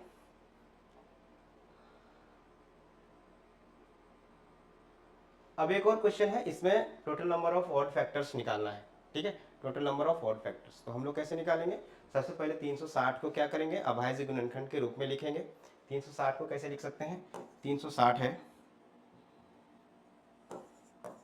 इसको हम लोग कैसे लिख सकते हैं, 6 गुना 6 गुना 10। तो ये तो अभाज्य गुणनखंड के रूप में नहीं हुआ, इसको लिख सकते हैं 2 गुना 3, 2 गुना 3 गुना 2 गुना 5, 2 कितना हो गया यहाँ पे, देखो 2 कितना है, 3 है ना, 2 पे पावर 3, इस तरह से आप लोगों को समझाने के लिए लिख रहे हैं। 3 कितना है, 2 है, और ये 5 पे पावर 1 है। ठीक है, अब हम लोग को क्या निकालना है, नंबर ऑफ ऑड फैक्टर्स निकालना है। ठीक है, नंबर ऑफ ऑड फैक्टर्स के लिए हम लोग क्या करते हैं, नंबर ऑफ ऑड फैक्टर्स के लिए जितना भी ये जो 2 का टर्म है ना, इसको हटा देते हैं, और बाकी के लिए क्या करते हैं, बाकी जो बच गया उसमें जितना पावर है उसमें एक बढ़ा बढ़ा के गुना कर देते हैं। तो ये क्या हो जाएगा, 2 में 1 बढ़ाएंगे तो 3 होगा, और 1 में 1 बढ़ाएंगे तो 2 हो जाएगा। ठीक है, तो यहाँ 6 इसका आंसर हो जाएगा। इसका आंसर क्या हो जाएगा, 6। इसमें अगर number of factors, number of even factors निकालने बोलता तो आप लोग आसानी से निकाल सकते थे। नंबर ऑफ फैक्टर्स कितना हो जाता, 4 इंटू 3 इंटू 2। ठीक है, 4 तिहाई 12, दूनी 24। ठीक है, अगला क्वेश्चन देखते हैं हम लोग। ये क्लास थोड़ा लंबा होने वाला है, लेकिन आप लोग इसमें इस क्लास में बहुत कुछ सीखने वाले हैं, और इंपॉर्टेंट क्वेश्चन को आप लोग को करवा रहे हैं, तो ये आपके एग्जाम पॉइंट ऑफ व्यू से काफ़ी इंपॉर्टेंट है। ठीक है, तो क्लास के अंत तक जरूर बने रहें, और नोट्स भी बना लें इसका, ताकि आपको एग्जाम में कोई दिक्कत ना हो नंबर सिस्टम से, खास करके number of zeros, number of factors निकालने में। हाँ, अब ना सम ऑफ रेसिप्रोकल ऑफ फैक्टर्स निकालने बोल रहा है 360 का। ठीक है, तो एक छोटा नंबर को लेके हम लोग रेसिप्रोकल ऑफ फैक्टर्स कैसे निकालते हैं, और रेसिप्रोकल मतलब कि उसका व्युत्क्रम, फैक्टर्स का जो व्युत्क्रम होता है उसको हम लोग कैसे निकाल सकते हैं, इसके बारे में हम लोग जानते हैं। ठीक है, मान लीजिए एक एग्जांपल के तौर पे हम लोग छोटा नंबर लेके पहले समझते हैं कि रेसिप्रोकल ऑफ फैक्टर्स हम लोग कैसे निकालते हैं।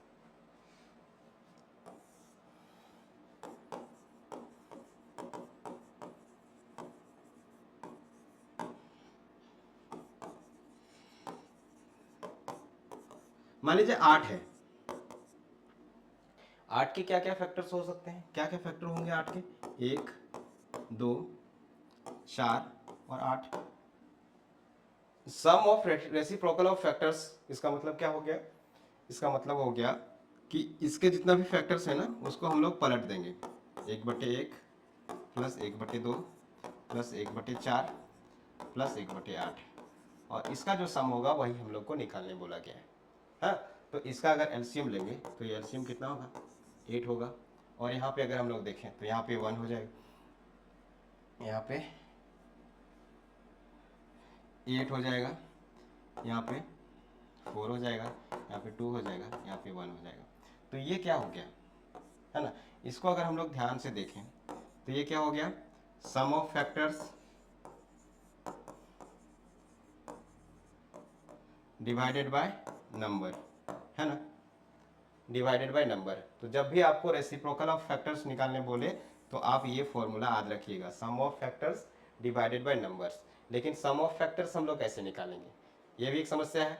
सम ऑफ फैक्टर्स निकालना आप लोग को नहीं सिखाया है, तो पहले हम लोग सम ऑफ फैक्टर्स निकालना सीख लेते हैं। ठीक है, इसी क्वेश्चन का हम लोग सम ऑफ फैक्टर्स निकाल के देखते हैं, है ना। तो आपके पास फॉर्मूला क्या आ गया, रेसिप्रोकल ऑफ फैक्टर्स अगर निकालना है तो उसके लिए क्या होगा, sum of factors divided by number, उस नंबर से उसको डिवाइड कर देना है। तो हम लोग सम ऑफ फैक्टर्स कैसे निकालेंगे, तो सम ऑफ फैक्टर्स हम लोग इसी का सम ऑफ फैक्टर्स निकाल के सीखते हैं कि सम ऑफ फैक्टर्स हम लोग कैसे निकालेंगे, फिर इस क्वेश्चन का सम ऑफ रेसिप्रोकल ऑफ फैक्टर्स निकालेंगे। ठीक है,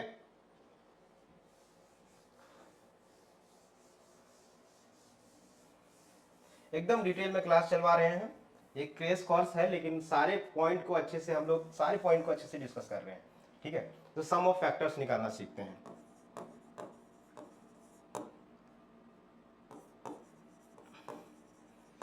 तो अगर मान ली जाए कि 360 को अभाज्य गुणनखंड के रूप में हम लोग को लिखना है, तो उसको हम लोग कैसे लिख सकते हैं, 6 इंटू 6 इंटू 10, अभी हम लोग देखे थे, है ना। तो ये 2 गुना 3 गुना 2 गुना 3 गुना 5 गुना 2, है ना, 2 कितने बार आया, 3 बार, 2 पे पावर 3 गुना 3 पे पावर 2 गुना 5, इस तरह से लिख सकते हैं, या फिर इतना लिखने की जरूरत नहीं, समझाने के लिए इतना कर रहे थे।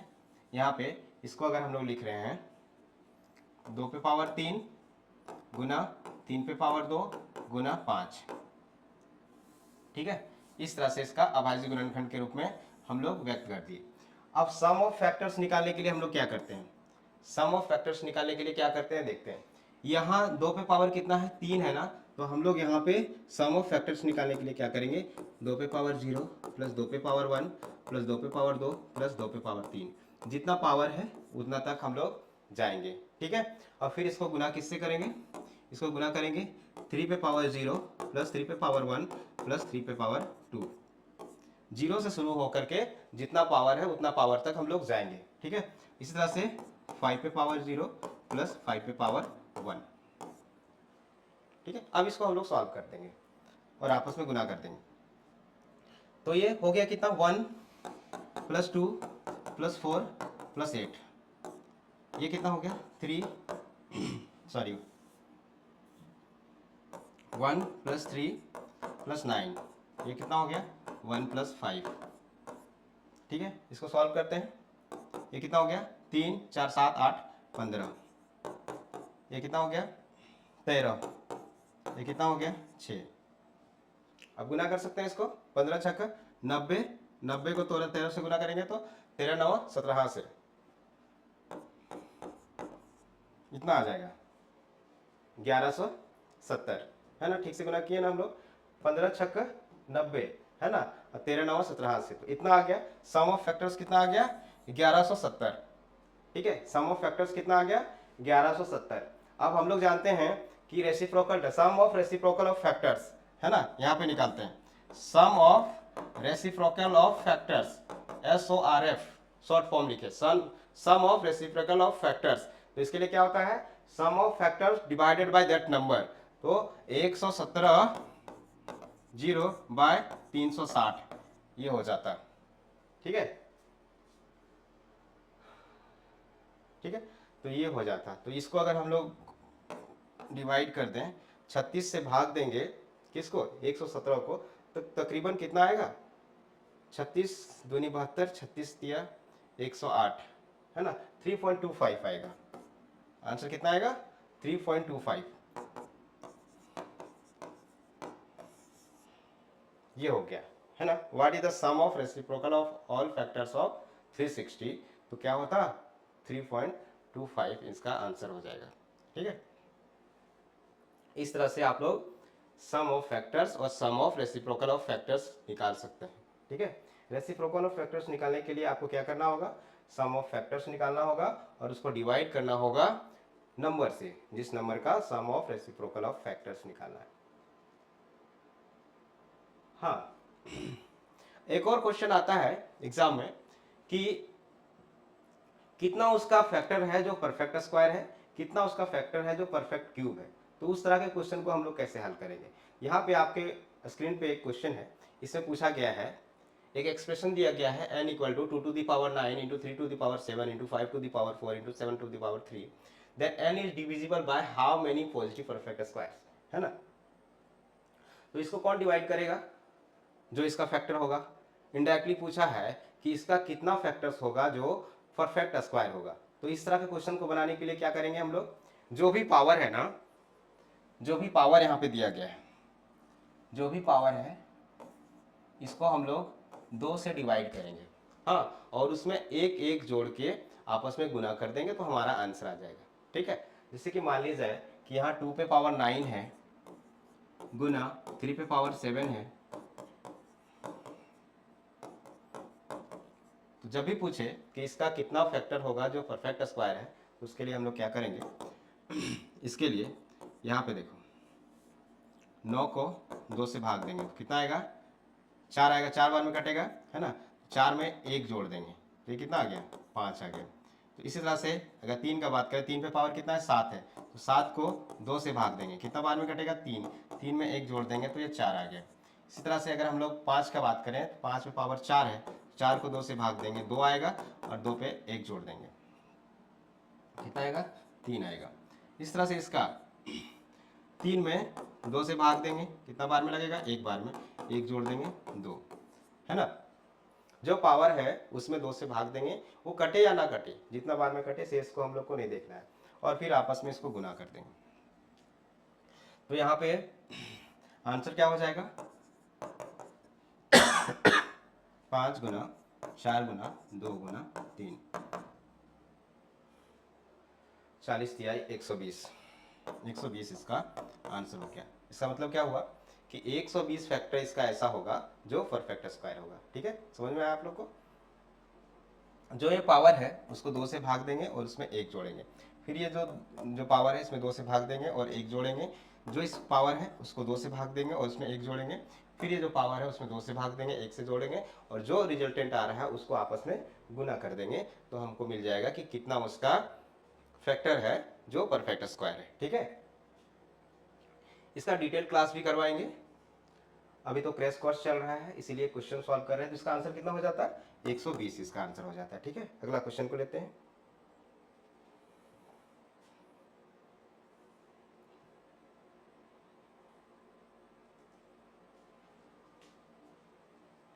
देखो अभी एक क्वेश्चन है, इसमें बोल रहा है n equal to 9 to the power 9 है, then n is divisible by how many positive perfect square. ठीक है, तो क्या करेंगे, सबसे पहले जो एक्सप्रेशन है ना उसको हम लोग प्राइम फैक्टर के रूप में व्यक्त करेंगे। ठीक है, तो प्राइम फैक्टर के रूप में व्यक्त करेंगे तो ये हो गया 3 पे पावर 2 और बाहर कितना है, हो गया प्राइम फैक्टर के रूप में व्यक्त। अब जब भी हम लोग पूछे कि इसका कितना ऐसा फैक्टर होगा जो परफेक्ट क्यूब है, तो उसके लिए क्या करेंगे, ये जो पावर है ना इस पावर को हम लोग 3 से भाग देंगे और जो आएगा उसमें 1 जोड़ देंगे। तो ये कितना हो जाएगा? 7। इसका आंसर कितना हो जाएगा? 7 हो जाएगा। ठीक है, परफेक्ट स्क्वायर के लिए 2 से भाग देके 1 जोड़ते हैं और परफेक्ट क्यूब के लिए 3 से भाग देकर 1 जोड़ते हैं। ठीक है, यहाँ पे 1 से ज़्यादा टर्म होता तो उस तरह से पिछले क्वेश्चन में जिस तरह से मल्टीप्लीकेशन किए थे यहाँ भी हम लोग मल्टीप्लीकेशन करते हैं। ठीक है,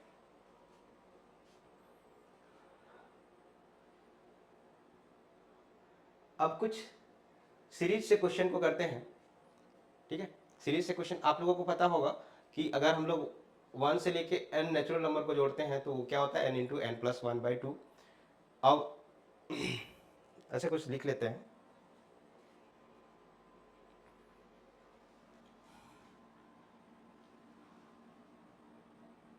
1 + 2 + 3 + डॉट डॉट डॉट n, तो ये क्या होता है, n इंटू एन प्लस 1/2 होता है ना।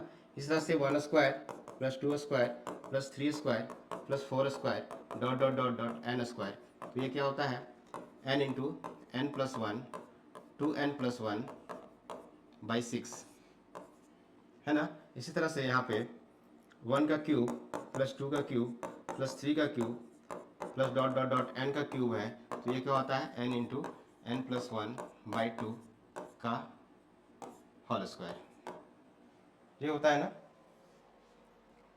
ठीक है, तो इस तरह से हम लोग अभी इस तरह के क्वेश्चंस बहुत यहाँ पे हम लोग को मिलेंगे, उसको हम लोग सॉल्व करने वाले हैं।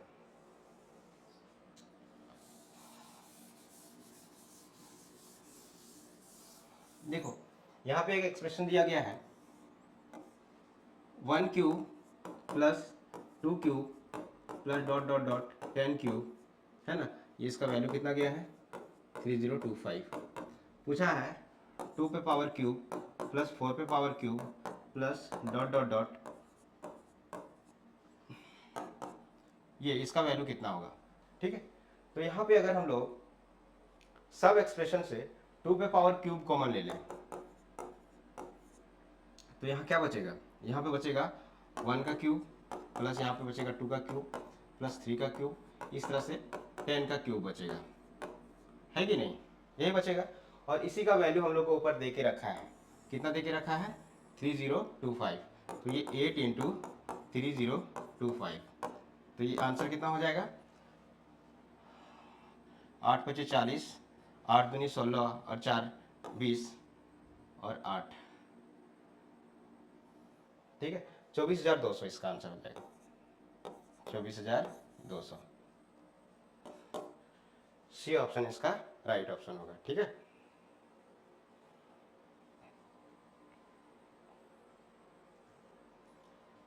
हाँ ये क्वेश्चन है, जब भी इस तरह के क्वेश्चन आपको दिखे 91 + 92 + 93 प्लस डॉट डॉट डॉट 101 तक का समेशन करना है, तो आप क्या करेंगे, इस तरह के क्वेश्चन को करने के लिए आप क्या करेंगे कि सबसे पहले ना आप लोग 1 से लेके ये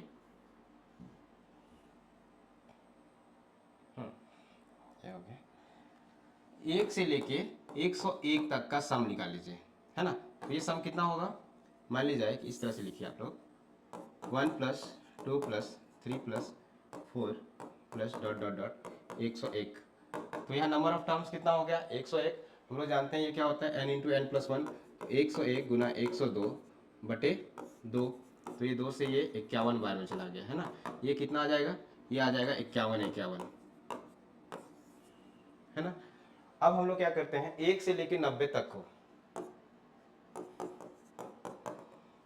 90 तक को निकाल लेते हैं सम, इसका सम निकालते हैं। तो ये कितना हो जाएगा 90 इंटू 91/2। तो ये 45 बार में, ठीक है। अब 45 को एक का इससे गुना करेंगे तो ये कितना हो जाएगा, देखो गुना करते हैं यहाँ पे 45 को 91 से गुना करते हैं तो 5 एकम 5, ठीक है। यहाँ पे 5 लिखे। अब फिर यहाँ क्या करते हैं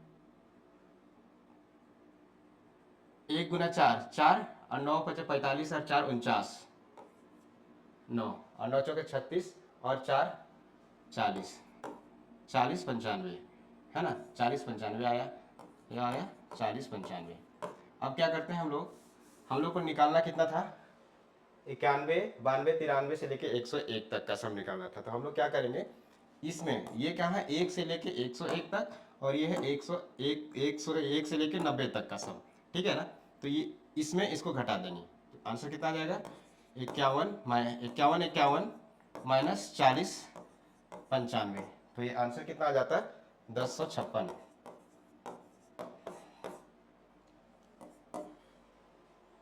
ये इसका आंसर हो गया।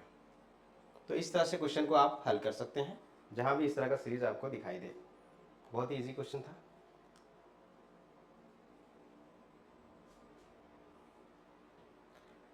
आप लोग इस क्वेश्चन को ट्राई कीजिए। 1 मिनट का ब्रेक लेते हैं।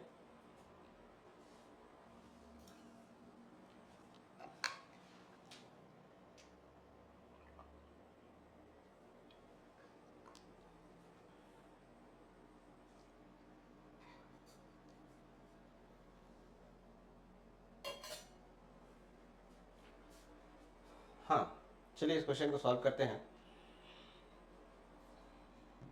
क्वेश्चन है कि 10 पे पावर 100 को अगर 5 पे पावर 75 से विभाजित किया जाता है तो भागफल क्या होगा, ये आपको बताना है।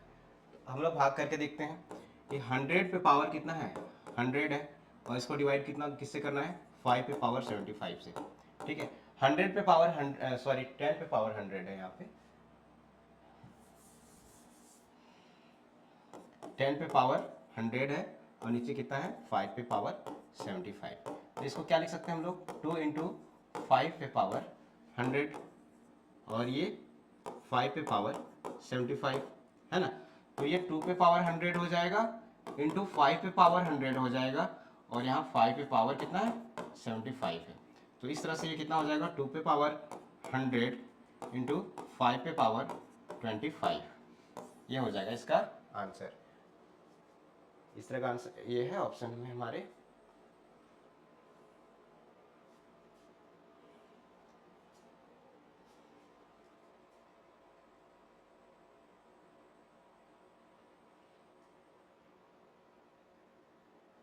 हमारे ऑप्शन में यही तो आना चाहिए, कहीं मिस्टेक तो नहीं किए हैं।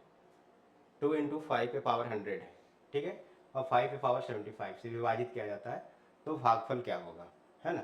ये भागफल क्या होगा, तो भागफल इसका हो जाएगा 2 पे पावर 100 5 पे पावर 25, ठीक है, यही आंसर होगा। अगला क्वेश्चन को देखते हैं। हाँ, ये ना रिकरिंग डेसिमल से क्वेश्चन है, रिकरिंग डेसिमल से क्वेश्चन है कुछ।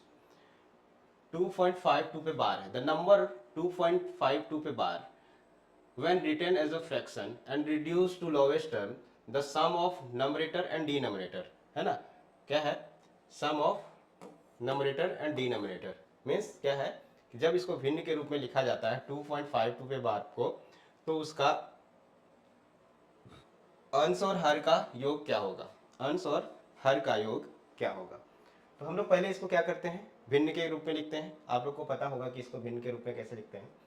तो 2.52 पे बार है ना, ठीक है। तो इसको अगर हम लोग भिन्न के रूप में लिखेंगे तो कैसे लिखते हैं, ये दो पूरा लिखेंगे, ठीक है।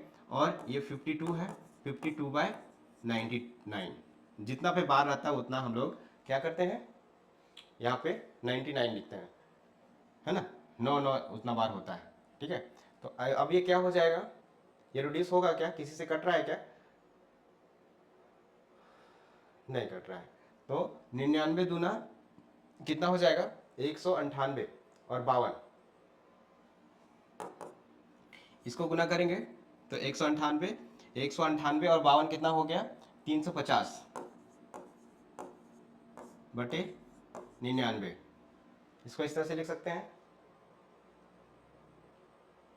198 250 हुआ ना, गलत जोड़ कर रहे हैं, 198 तो 250 हुआ, 250 बटे 99।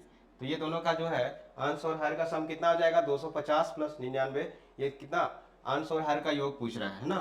तो 250 प्लस 99 ये कितना हो जाएगा, 349। इसका आंसर कितना हो जाता, 349। अगला क्वेश्चन को लेते हैं हम लोग।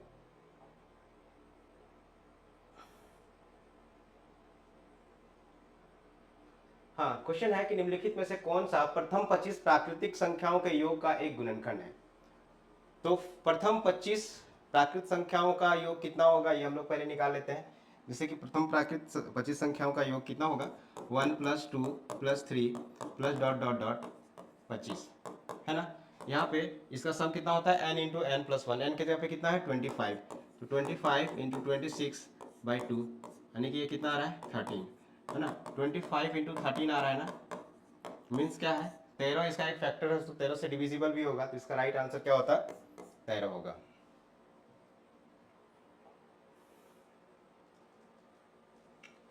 अगला क्वेश्चन को करते हैं, ये भी रिकरिंग डेसिमल से क्वेश्चन है, ठीक है।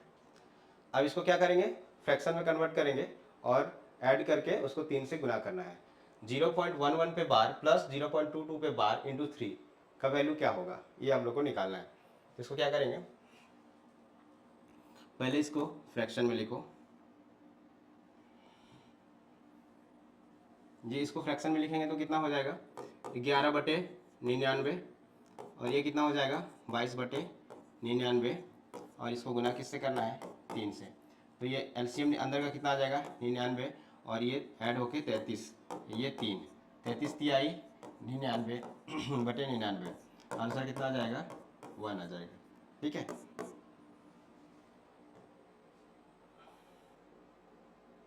हाँ, ये अच्छा क्वेश्चन है। इसको करते हैं कि आप लोग जो है डिफरेंस कैसे निकालेंगे, है ना। द डिफरेंस ऑफ 5.76 पे बार और 2.3 पे बार, इसका डिफरेंस आप लोग कैसे निकालेंगे।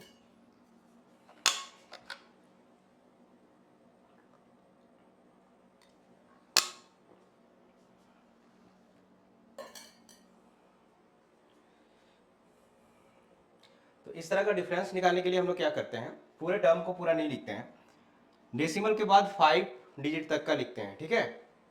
इससे आप लोगों को पता चल जाएगा। जैसे 5.76767 यहाँ तक लिखे, मीन 76, फिर 76 आएगा, फिर 76 आएगा, इस तरह से रिपीट होते जाएगा। बार मतलब क्या हो गया कि ये जो 76 है वो रिपीट होता रहेगा, और यहाँ पे 3 रिपीट होता रहेगा, ठीक है। तो यहाँ पे 2.3333 है ना। अब क्या करते हैं, इसको माइनस करते हैं। तो ये देखो 7 में 4 गया 3, ये 3, 7 में 3 4, ये 3, 7 में 3 4, और ये कितना 3, तो ये कितना हो जाएगा 3.434343, इस तरह से आता रहेगा, ठीक है। तो इसको क्या लिख सकते हैं हम लोग, इसको लिख सकते हैं हम लोग 3.43 पे बार, इसका आंसर क्या हो जाएगा 3.43 पे बार। ये क्वेश्चन को इंक्लूड करने का मेरा ये मकसद था कि आप लोग जो है डिफरेंस और समेशन सीख जाएं, कि अगर किसी भी संख्या पे बार लगा हुआ है तो उसको कैसे जोड़ेंगे, कैसे घटाएंगे, इसके बारे में आप अच्छे से जान जाएं। तो आपको इस तरह से घटाना है, पूरे टर्म को नहीं लेना है, डेसिमल के बाद 5 डिजिट को लेना है, और इस तरह से सम या फिर डिफरेंस निकालना है। तो इसका आंसर क्या हो जाता है 3.43 पे बार।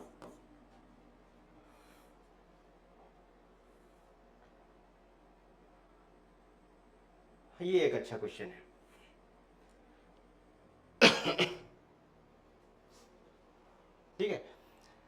क्वेश्चन है कि जब 200 को एक धनात्मक पूर्णांक x से विभाजित किया जाता है तो शेषफल 8 होता है, तो x के कितने संभावित मान हैं? ठीक है, अच्छा क्वेश्चन है, इसमें दिमाग लगाना पड़ेगा कि हम लोग को क्या करना है। तो सबसे पहले किसी संख्या से अगर 200 को भाग देते हैं ना तो शेषफल हमारे पास क्या होता है, 8 होता है। मीन्स क्या है कि अगर उस संख्या में से 8 घटा देंगे तो x से पूरी तरह से भाग लग जाएगा, है ना, x से पूरी तरह से भाग लग जाएगा। कहने का मतलब ये है कि 200 में से 8 घटा देंगे 192 आ रहा है ना। 192 में अगर x से अगर भाग देते हैं, है ना, x से विभाजित करते हैं तो वो पूरी तरह से विभाजित हो जाती है। अब क्या करते हैं हम लोग, 192 का नंबर ऑफ फैक्टर्स निकाल लेते हैं। नंबर ऑफ फैक्टर्स निकालने के लिए क्या करेंगे हम लोग, नंबर ऑफ फैक्टर्स निकालना भी सीखे ना। नंबर ऑफ फैक्टर्स निकालने के लिए हम लोग क्या करते हैं, उसको अभाज्य गुणनखंड के रूप में पहले व्यक्त करते हैं, फिर उसका नंबर ऑफ फैक्टर्स निकालते हैं। तो 192 किससे किससे विभाजित है, जो जो इसका फैक्टर होगा उससे भी डिविजिबल होगा वो, ठीक है। तो 192 का नंबर ऑफ फैक्टर्स निकालते हैं। तो नंबर ऑफ फैक्टर्स निकालने के लिए इसको क्या करेंगे, 192 को हम लोग अभाज्य गुणनखंड के रूप में 2 से भाग दिए, 2 9 18, ठीक है, फिर 2 से,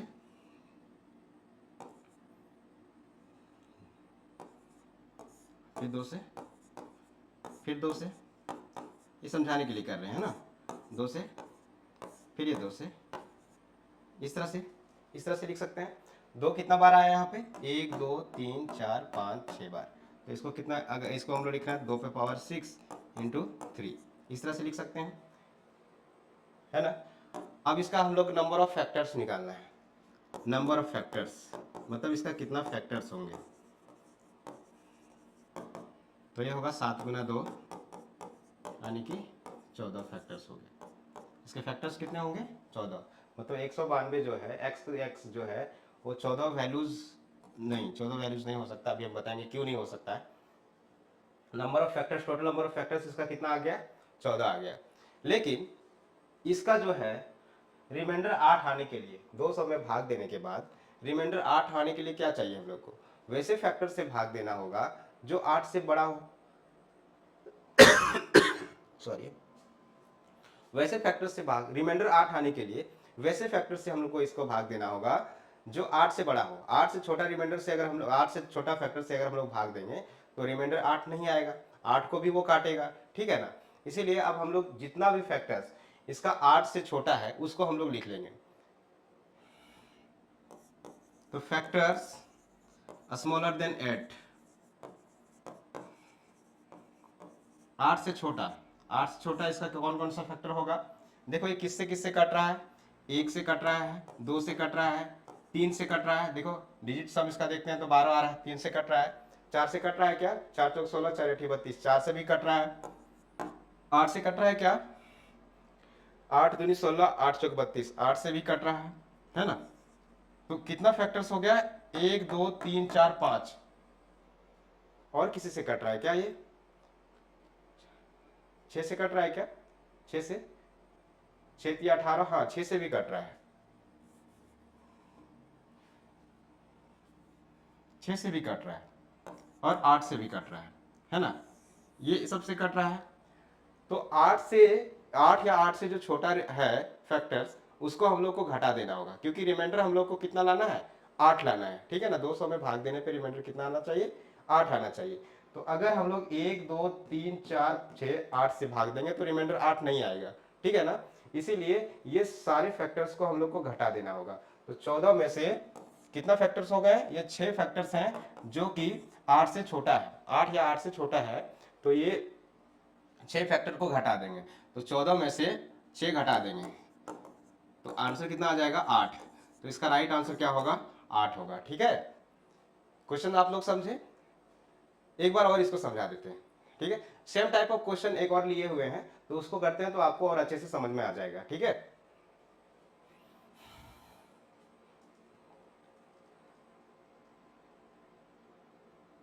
देखो सेम टाइप ऑफ क्वेश्चन है, यदि 739 को x से विभाजित करने पर कितना 19 शेष बचता है, तो संभावित सम संख्या ज्ञात कीजिए, ठीक है।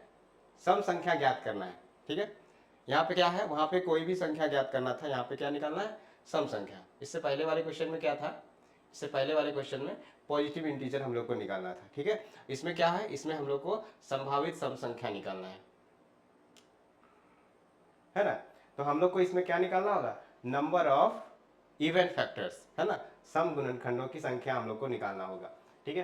तो अगर कोई संख्या है जिससे हम लोग 739 को भाग देते हैं तो 19 शेष बचता है, मतलब अगर हम लोग इसमें 19 घटा देंगे वो एक से पूरे पूरा भाग हो जाएगा, है ना। ये बात समझ में आ रहा है आप लोग को। 739 में से अगर हम लोग 19 घटा देंगे तो ये कितना आ रहा है, 720। 720 जो है वो x से पूरा पूरा भाग लग जाएगा, ठीक है ना। जब हम लोग 739 में भाग देते हैं तो 19 शेष बच रहा है, तो 19 घटा देंगे तो 720 आ रहा है, ये तो पूरा पूरा भाग लग जाएगा। तो हम लोग क्या करेंगे, अब 720 का सम फैक्टर्स निकालेंगे। सम फैक्टर्स निकालेंगे तो सम फैक्टर्स निकालने के लिए क्या करेंगे, पहले हम लोग इसको अभाज्य गुणनखंड के रूप में व्यक्त करेंगे। अभाज्य गुणनखंड के रूप में व्यक्त कैसे करेंगे, इसको क्या लिख सकते हैं हम लोग, 720 को अभाज्य गुणनखंड में व्यक्त करना है ना। तो इसको लिख सकते हैं हम लोग 12 गुना 6 गुना 10, है ना, इस तरह से लिख सकते हैं। या फिर लिख सकते हैं 2 पे पावर 2 गुना 3, और यहाँ पे 2 गुना 3 और यहाँ 2 गुना 5, है ना। इसको लिखने के लिए क्या लिख सकते हैं, 2 कितना बार आ गया, ये 2 4 बार, 2 पे पावर 4 और 3 पे पावर 2 गुना 5 पे पावर 1, है ना। हम लोग को क्या निकालना है, इसका सम फैक्टर्स निकालना है। सम संख्या ज्ञात कीजिए जो इसको भाग कर दे। तो नंबर ऑफ सम फैक्टर्स क्या हो जाएगा, number of sum factors, number of sum factors निकालने के लिए क्या करते हैं हम लोग, ये इसको 4, अब इस सब दोनों का पावर को एक एक बढ़ाते हैं, ठीक है। फॉर्मूला अभी हम लिखवाए थे कुछ देर पहले, आप उसको देख लें, ठीक है। तो क्या करते हैं, 4 इंटू 3 इंटू 2, तो ये टोटल नंबर ऑफ फैक्टर्स कितना हो गया, 4 × 12 गुना 24, है ना। 24 इसका होगा सम फैक्टर्स, है ना, सम संख्या इसका जिससे ये विभाजित हो जाएगा, 24 है। लेकिन 24 आंसर नहीं होगा, और 19 से जो नीचे इसका फैक्टर है ना, 19 से नीचे जो इसका फैक्टर है उसको हम लोग को घटाना पड़ेगा।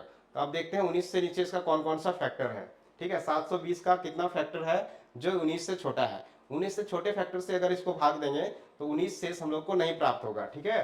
तो इसीलिए 19 से छोटा कौन कौन सा है, 19 से छोटा फैक्टर, 19 से छोटा, 19 से छोटा इसका गुणनखंड क्या क्या होगा, देखो ये 2 से भाग लग जाएगा, 3 से भी भाग लग जाएगा, 4 से भी भाग लग जाएगा, 5 से, हाँ 5 से भी लग जाएगा भाग, अब 6 से भी भाग लग जाएगा, सॉरी 5 तो देखना ही नहीं है यार, रुको हम लोग को सम फैक्टर्स ना केवल पूछा गया है। तो 2 4 6 8 10 12, है ना, 12 × 72, 14 से नहीं लगेगा, 16 से, 16 × 64 और 8 बचा, है ना, 16 से भी लग जाएगा, और फिर 18 से भी लग जाएगा, है ना। तो कितना फैक्टर्स हो गया जो इसका 19 से छोटा है, सम फैक्टर जो 19 से छोटा है कितना हो गया, 1 2 3 4 5 6 7 8, है ना। तो इसका आंसर कितना हो जाएगा, इसका आंसर हो जाएगा 24 - 8 यानी कि 16। इस क्वेश्चन का राइट आंसर क्या हो जाएगा, 16, है ना।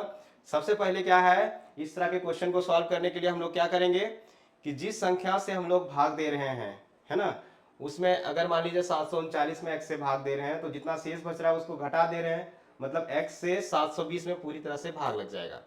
अब हम लोग को क्या बोला है कि इसका सम फैक्टर्स निकालना है, तो सम फैक्टर्स इसका निकाल लिए हम लोग, लेकिन जो इसका सम फैक्टर्स 19 से छोटा है उससे भाग देने पे 19 नहीं आएगा, 19 आना चाहिए शेष, है ना। तो 19 आना चाहिए, इसलिए जो भी फैक्टर इसका 19 से छोटा है उसको हम लोग इसमें घटा दिए, ठीक है, तो आंसर आ गया, ठीक है। तो इस तरह के क्वेश्चन को सॉल्व करने के लिए आप लोग यही प्रोसेस को फॉलो करेंगे।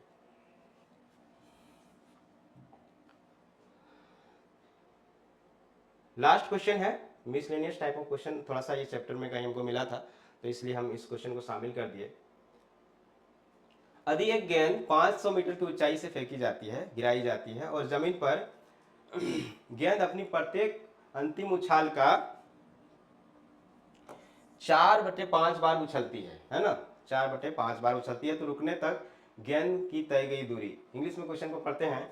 If a ball is thrown from height 500 metre on the ground, the ball bounce 4/5 times of its every last bounce, find the total distance covered by the ball. Sorry. तो इस तरह का question को solve करने के लिए एक formula होता है, ये फॉर्मूला आप लोग लिख लें। d distance cover equal to 2h minus 1/r, r means जितना वो रीबाउंस किया है, ठीक है, माइनस h। h क्या है, यहाँ पे h क्या है कि जिस साइड से उसको गिराया जा रहा है, r जितना वो रीबाउंस किया है, ठीक है। तो ये इस क्वेश्चन को सॉल्व करने के लिए 2 इंटू h कितना 500, 1 माइनस 4/5 माइनस 500, तो ये हो जाता, यहाँ देखो ये 1/5 बच जाएगा, 5 ऊपर चला जाएगा, तो ये हो जाएगा 10, 5000, इसको सॉल्व करने पे यहाँ पे 5000 माइनस 500, तो ये कितना हो जाएगा 4500 मीटर, मतलब इतना डिस्टेंस ये ट्रेवल करेगा, ठीक है। ये फॉर्मूला है इस तरह के क्वेश्चन को सॉल्व करने के लिए, ये इसका राइट आंसर हो जाएगा, ठीक है।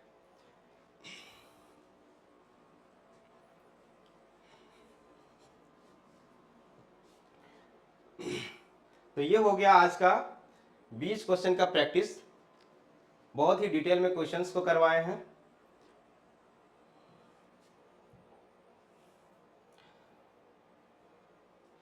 ये हो गया आज का 20 क्वेश्चन का प्रैक्टिस, बहुत ही डिटेल में सारी क्वेश्चन को करवाए।